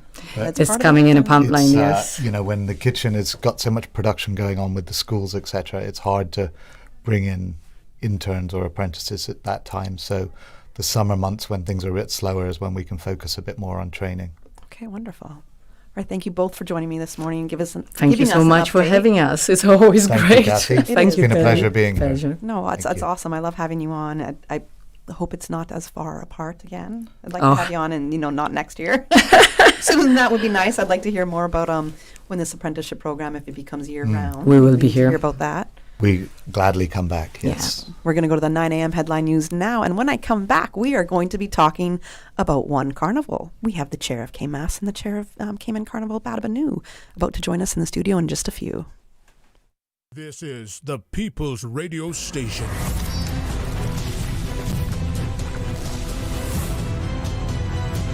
Radio Cayman in the Cayman Islands. From Radio Cayman's newsroom, this is Headlines. Local, regional, international news. The headline news is brought to you by Kirk Market and Health Services Authority. The police service is bringing back community policing officers, marking the end of a temporary consolidation period in which they were redirected to support core frontline services due to staffing constraints back in September. Starting this month, residents in Central Georgetown, Prospect, and West Bay will see beat officers patrolling neighborhoods, attending community activities, and engaging directly with local businesses. In international news, Russia has launched its biggest aerial attack on Ukraine in some time, targeting power plants and energy infrastructure in Kyiv and many other locations. The strikes were launched as temperatures dropped below 20 degrees Celsius overnight and have left more than 1,000 tower blocks in the capital without heating once again and damaged a power plant in an eastern city beyond repair. President Volodymyr Zelensky said Russia was, quote, choosing terror and escalation rather than diplomacy to end this war and called for, quote, maximum pressure on Russia from Ukraine's allies. The attack comes after a so-called energy truce agreed by Donald Trump with Vladimir Putin expired on the weekend. And former U.S. President Bill Clinton and his wife Hillary Clinton, the former Secretary of State, have agreed to testify in the congressional investigation into late sex offender Jeffrey Epstein. It comes days before a vote on whether to hold the couple in criminal contempt for refusing to appear before the House Oversight Committee after a months-long standoff. Bill Clinton was acquainted with Epstein, who died in prison in 2019, but has denied knowledge of his sex offending and says he cut off contact 2 decades ago. It's unclear when the depositions will take place, but it will be the first time a former U.S. president has testified to a congressional panel since Gerald Ford did in 1983. Those are your headlines. I'm Karsley Fuller. Radio Cayman.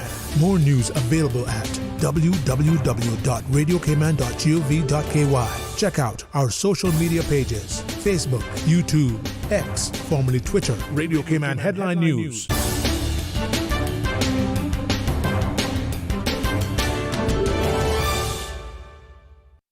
At HSA, we strive to provide the highest standard of care with compassion, integrity, and dedication. And so we say thank you, Cayman, for continuing to make us the most awarded organization on island by voting us the best of Cayman Islands in 9 medical categories. Your support reminds us why we do what we do, to serve the Cayman community with kindness and excellence. To find out more about our award-winning services, visit hsa.ky. At HSA, we are committed to caring for you. Looking for fresh, healthy food that's full of flavor? Then you've got to visit Kirk Market. Our dishes are made with fresh, high-quality ingredients. Enjoy vibrant mixed greens or satisfying pasta salads. Or try one of our delicious grill options like blackened chicken, spicy beef steak, or grilled salmon. Looking for something light and flavorful? We've got sushi rolls and poke bowls prepared daily. And don't forget to explore a hot bar or Billy Fresh salad at the salad bar. Stop by Kirk Market today for breakfast, lunch, or dinner and taste the difference. Eat well, live well with Kirk Market.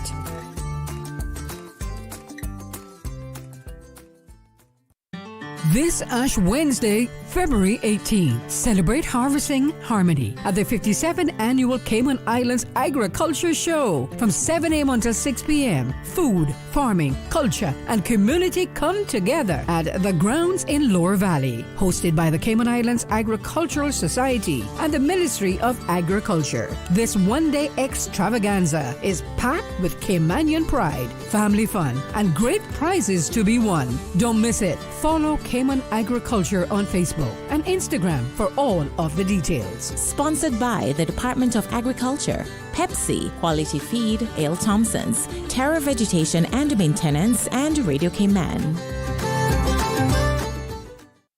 Let's hear it for your Wildcat cheerleaders. Aunt Angie, weren't you a cheerleader? The best in the Western Hemisphere, until I attempted that switch kick, double twist roundhouse. Huh? Exactly. I must have been in the air for 20 seconds before I fell into that snare drum. I set a world record, though, and thankfully I could trust the CG Medical Portal with my claims. All 37 of them. The CG Medical Portal. Safe and secure. CG Brit-K. Good like that. We give you honor and praise, adoration and glory. Radio Cayman.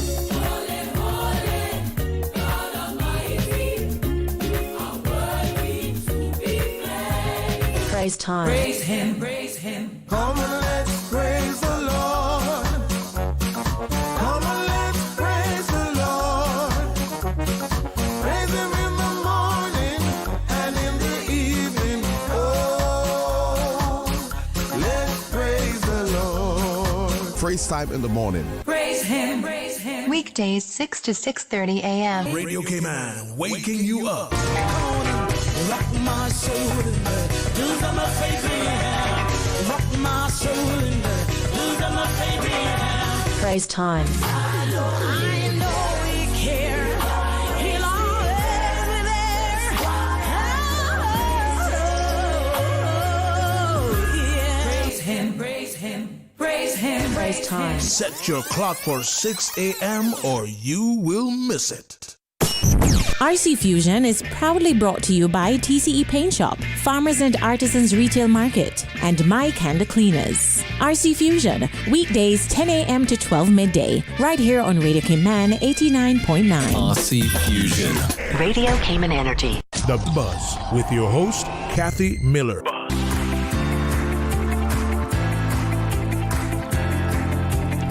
Welcome back to The Buzz. I am your host, Kathy Miller, and I'm very excited for this conversation right here because this conversation that is about to take place is the very first time in media in the Cayman Islands that we are having the chair of Cayman Carnival Badabanu and the chair of Caymas Carnival sit down together in one room in an interview.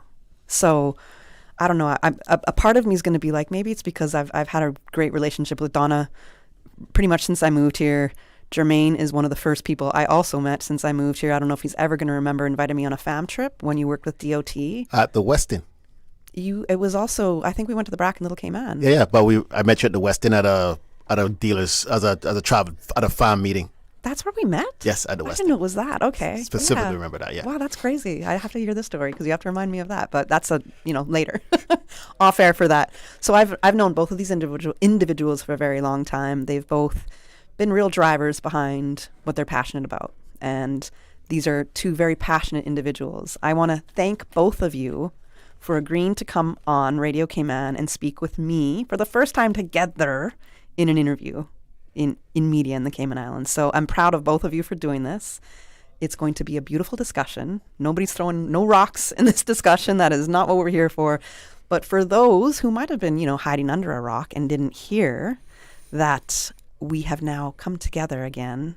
We're merging the two carnivals, what was originally Cayman Carnival Badabanu and then what became Caymas Carnival.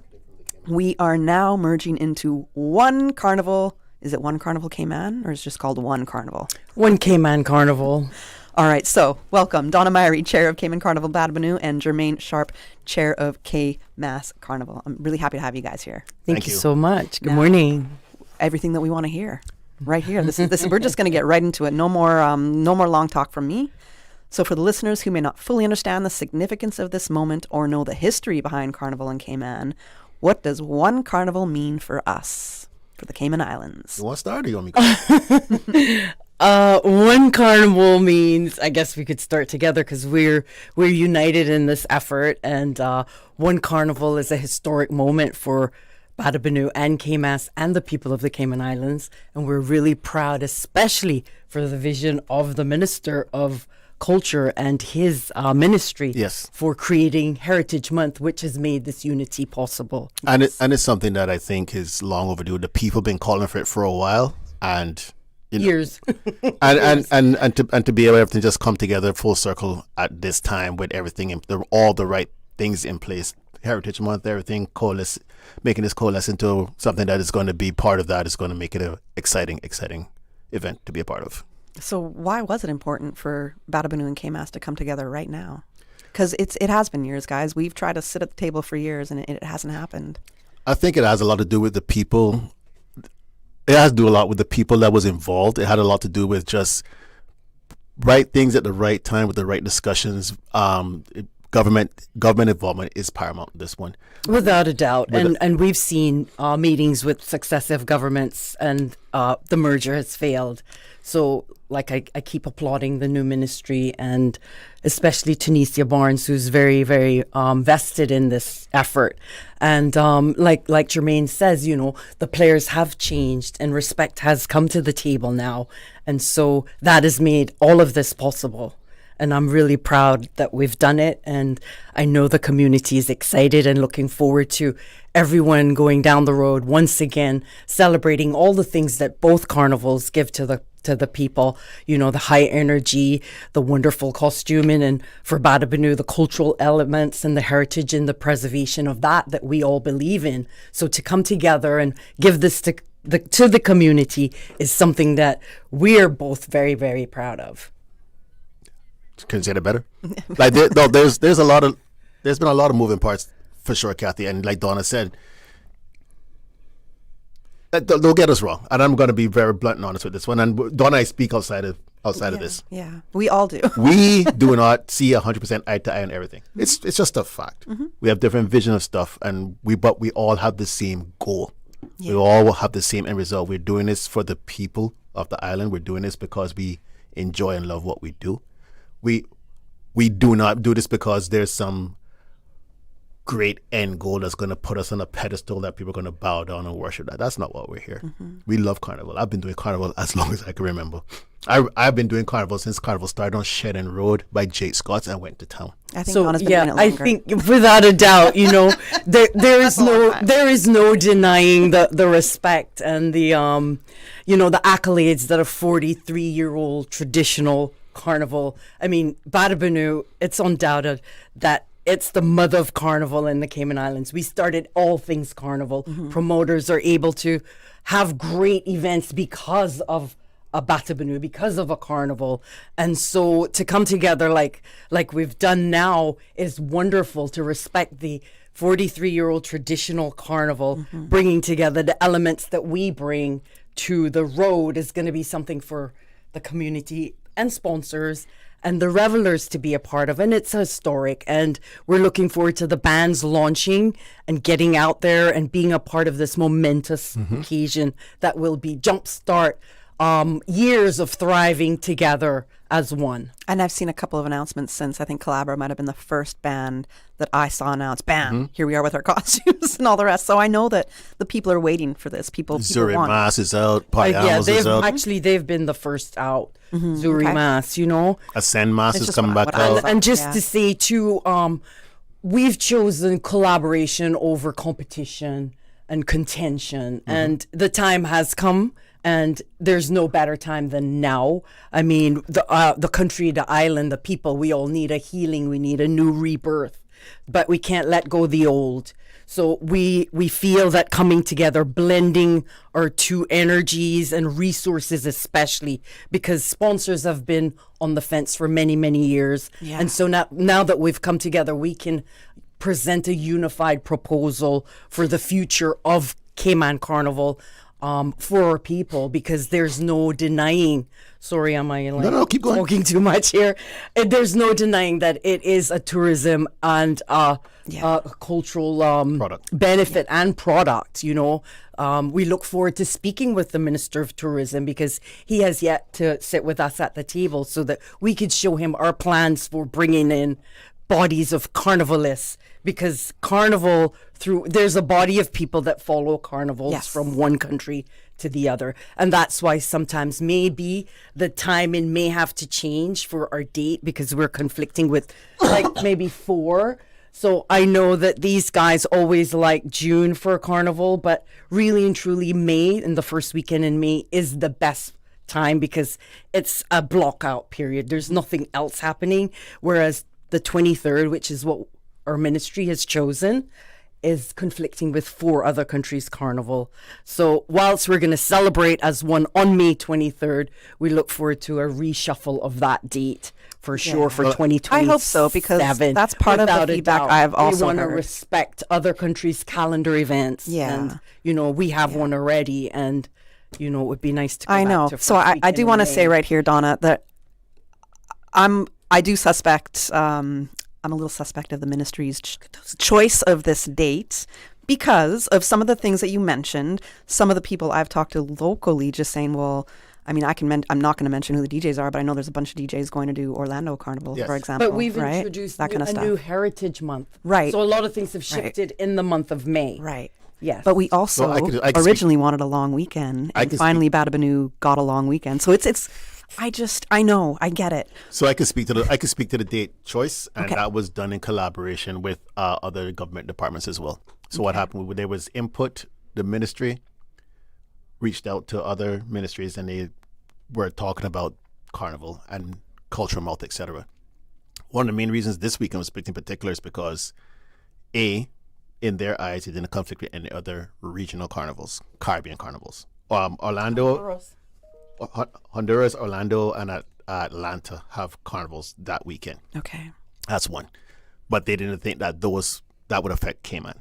Number 2, the Friday before our carnival, the date this year, is a public holiday in Jamaica, and the Monday is a public holiday in the U.S. That's Memorial Day weekend in the U.S. So the idea is that we could capture those tourists, those carnival chasers that would travel for those long weekends in their countries, because they would have to take the extra day off. Gotcha. Plus, they also they could pigeonhole it as well. Book it together with the Out of This World concert that's happening the following weekend. So you could get people to come in from the Friday before, have a carnival experience for the entire weekend, have a couple of days on island to be a tourist and to go around to all the local stuff, finish it off with the concert at the end, and leave on the Sunday. Okay. So that there is a method to the madness there. That's interesting. So I like the perspective. Thanks for sharing that. Yes. Thank you. And Now- Gimme Story has also moved to Correct. the month of May. Okay. Gimme Story is no longer in December like it was With before. Pirates Week, it's moved. Oh, okay. There's some changes. Yeah. Art Week. Yeah. Too. Our week in May is as well. also in May. Late in May as So well. there's literally something every single weekend for the month of May. I was born in May, so it is the best so was month. I. Yes, so you know. So Open there's Classique in May. I got you. The everything's Turtle's happening. Nest in May. So I'm cognizant of the time here, and I want to make sure we got through some of these questions here. So we're going to take a break at the end of the show. We're going to skip that break. So in this conversation that you had with government, I know you said some of the players change, and that's a belief that you have, and why we were able to come to one carnival now. But was there anything missing in those earlier conversations that is present now? Or is it mainly I was not always involved in those old conversations, and be perfectly honest. I've known Donna almost all my life. Her brother and I went to school together. We grew up together. Most of us did. So it's just like one of those things, and I have mutual respect for Donna. I don't see her as an enemy. We don't agree. We do not agree on everything. That's just that's natural. Yeah. right.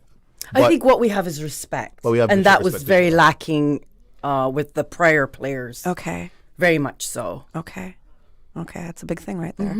Respect will close the door and never reopen it. 100%. That's what's happened here.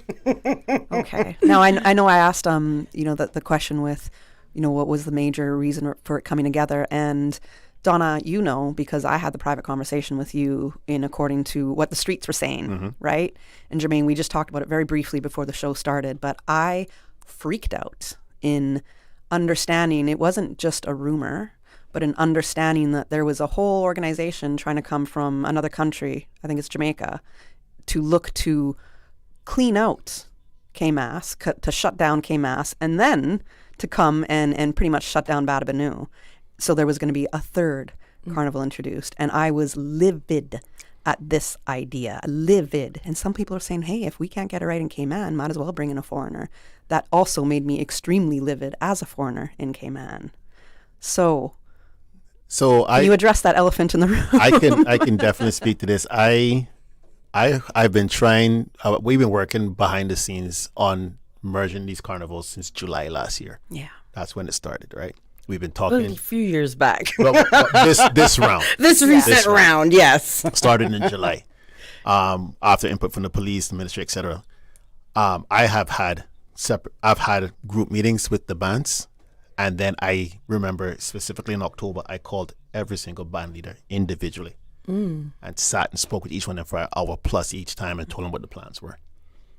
I was made aware of this potential new group. Not potential, it was a new group that came out. And at first it started as a coalition of the bands. And I'm going to be perfectly honest and blunt, I'm fine with it. I'm fine with a coalition of bands, and I'm fine with them having a group because, you know, they need it's easier to speak to 2 or 3 people representing a group of people than 15 different individuals. Yeah. And that's happened in the past. And that's fine. It's great because, and I reached out to them. I asked them to be a part of this process, to come to the table. They said they would. This is in October. I never heard from them again. Then I heard about this new group that was being formed, and it's all fine and good. I knew who all the players were. I reached out to all those players. I spoke to each one of them individually again. And what you said to me was right. One of the players literally said to me, we are going to just push you guys to the side and form our own carnival. Like, why would you want to form a third carnival when we are trying to work on forming one carnival? Yeah. That doesn't make any sense to me. And they're like, well, we just don't want you guys to be the ones that we have to. I was like, all right, but we're trying to make one carnival. Right. And it went back and forth. They disappeared again. And then everybody wants to be a chief, you know, and there are rules to this. Yeah. And, you know, you have to have a structure. You have to protect and preserve what's yours. That's, you know, what this whole thing, everybody thinks that Cayman is such a pushover and Caymanians are pushovers and, you know, they can just come and walk all over us in every industry. Yeah. And so now they want to bring it to Carnival. You know, we can do that and jump on each other in the road and under the pretense of having a good time, but not when it comes to the seriousness of, you know, capitalizing on our culture and taking it outside of our islands. Thank you. That's a big no-no. It's not going to happen. One of the things that really irked me was that this group that decided to do this, and I looked at their paperwork because somebody sent me the paperwork they were working with, and I think I told you this off air. Everything that they have in their manifesto is stuff that we told them to do 3 years ago. Well, it's not like you have to recreate the wheel. You don't. This is something that's been working for Carnival. Is an industry. Yeah. You know, so yes, we have a blueprint. There's one for the globe to see. Carnival. There's a carnival everywhere in the whole wide world, but only one in each country, not 2, and certainly not 3. Not from an outside force, especially. Yeah. And that's, I think that's the thing that irks me the worst because it's why do we have this mentality sometimes that if I say it and I'm from here, it's wrong, but if somebody comes to tell you the exact same thing but they're from another country, now it's gospel. I have a question. So we know we're familiar with the 48 laws of power, whether you read the book or you're familiar with the concept, right? So one of the laws in there is to create a red herring.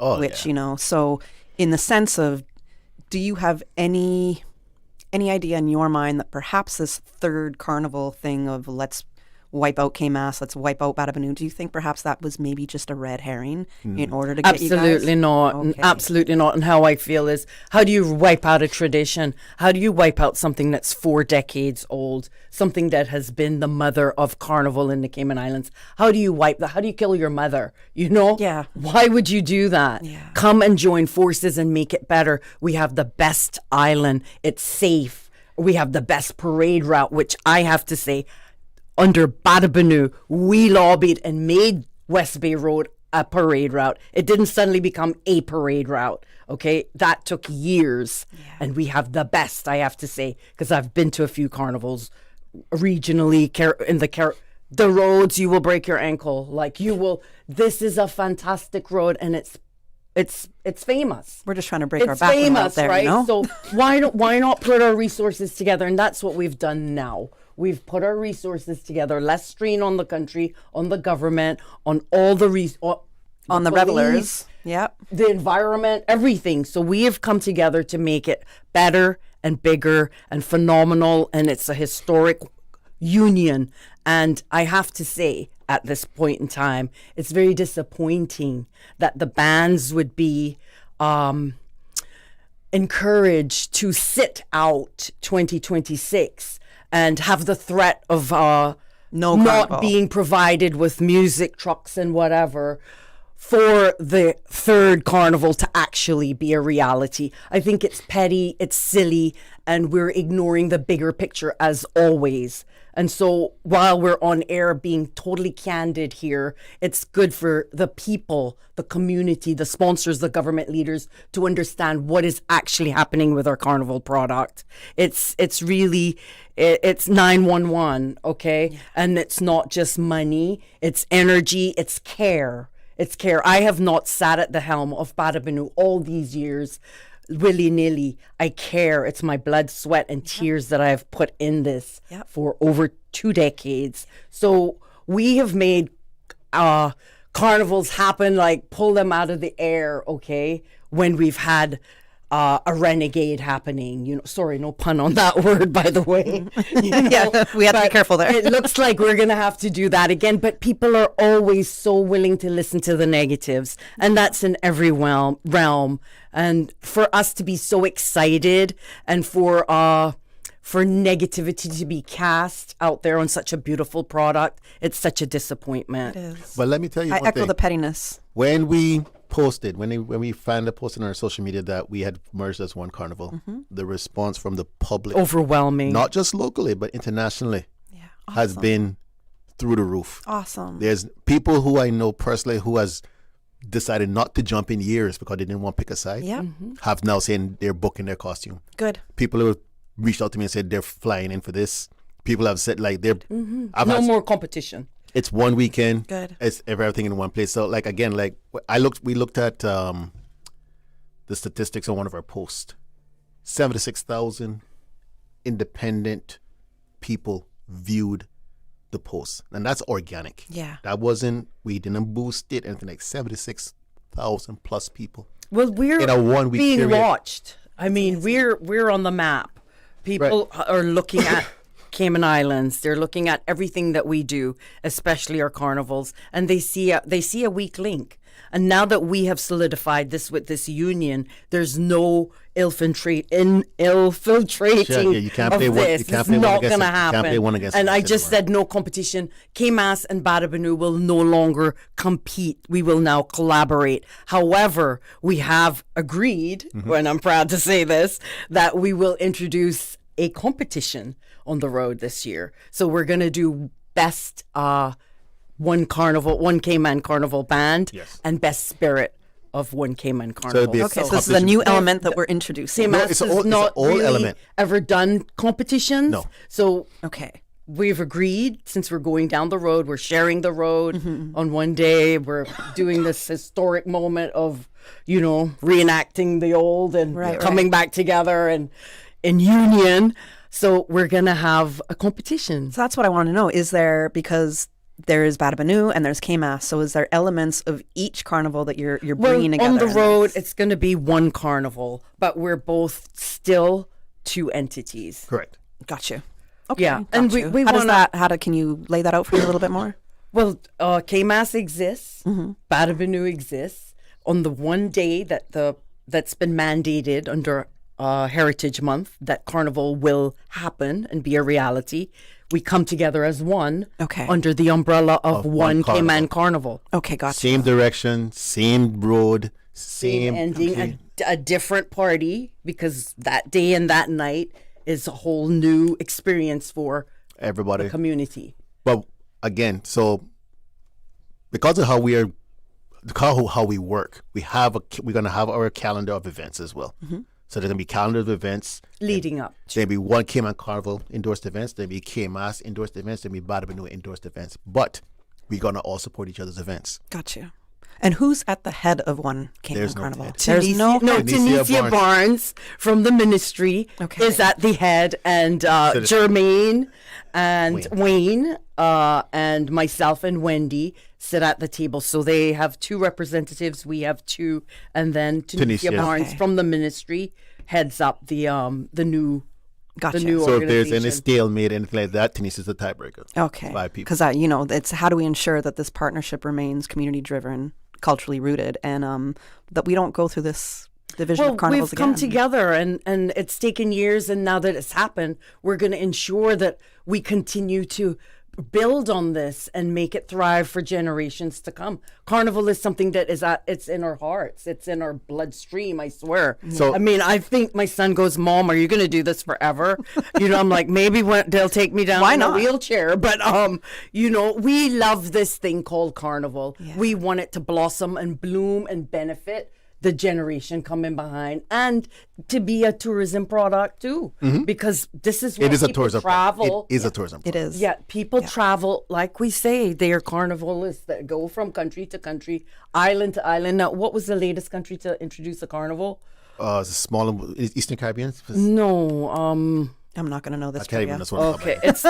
But I'll tell you how crazy that this entire conversation is right now. Like, walking in here a while ago, I just parked and I was walking across the road, and I saw one of my friends, and he's telling me that literally 3 people have messaged him asking him where to stay because they're coming off a carnival now. I love it. It's a historic That's moment. what we want to hear. Yeah, I love it. I have to wrap the show. I'm very proud of you guys for coming to an agreement together. I know for me as a masquerader and knowing both of you for the longest time, I mean, it was really hard for me individually to choose, okay, I cannot afford to do both. 1 year, maybe 2 years, I might have tried to have done that. I'm going to do Bada Banua, I'm going to do K-Mass, and then, where are your friends going? And, sometimes it's a loyalty thing. And I used to host, the swanky launch parties for a number of years. So it was really hard in deciding, and I'm not the only one. And nothing happens before it's time. There's so many of us, and the time is now. We're grateful. Yeah, we're grateful. So thank you. Yeah. Thanks for answering some of It's the not questions. like we weren't listening. I know. It just didn't happen. I know. Off the top about I'll be perfectly honest, we didn't get everything that we wanted. Donna didn't get everything he wanted. I didn't get everything I wanted. But for the betterment of everyone, there had to be a compromise that had to happen. And thank you. Thanks for putting where we are. Thanks for putting the revelers kind of first in that sense. They are first. The band leaders, the revelers, the community, all the first. sponsors, the government. Yes. So I gotta close the show. But if you have a last kind of word or thought you want to leave with our listeners, if you want to join a band, if you want to form a band, the time is now. Get your costumes, get your friends, fly everybody in. It's going to be an intense, long, great weekend on the road. Take Monday off if you have to. Yeah. I already have, so definitely going to be a great weekend. I want to say you could just quit alcohol and you won't be hungover, but not everybody. What is that? Weaklings. It's going to be amazing. I'm so looking forward to One Cayman Carnival, May 23rd, Saturday. Mark your calendars. Be there, guys. Be on the road. To.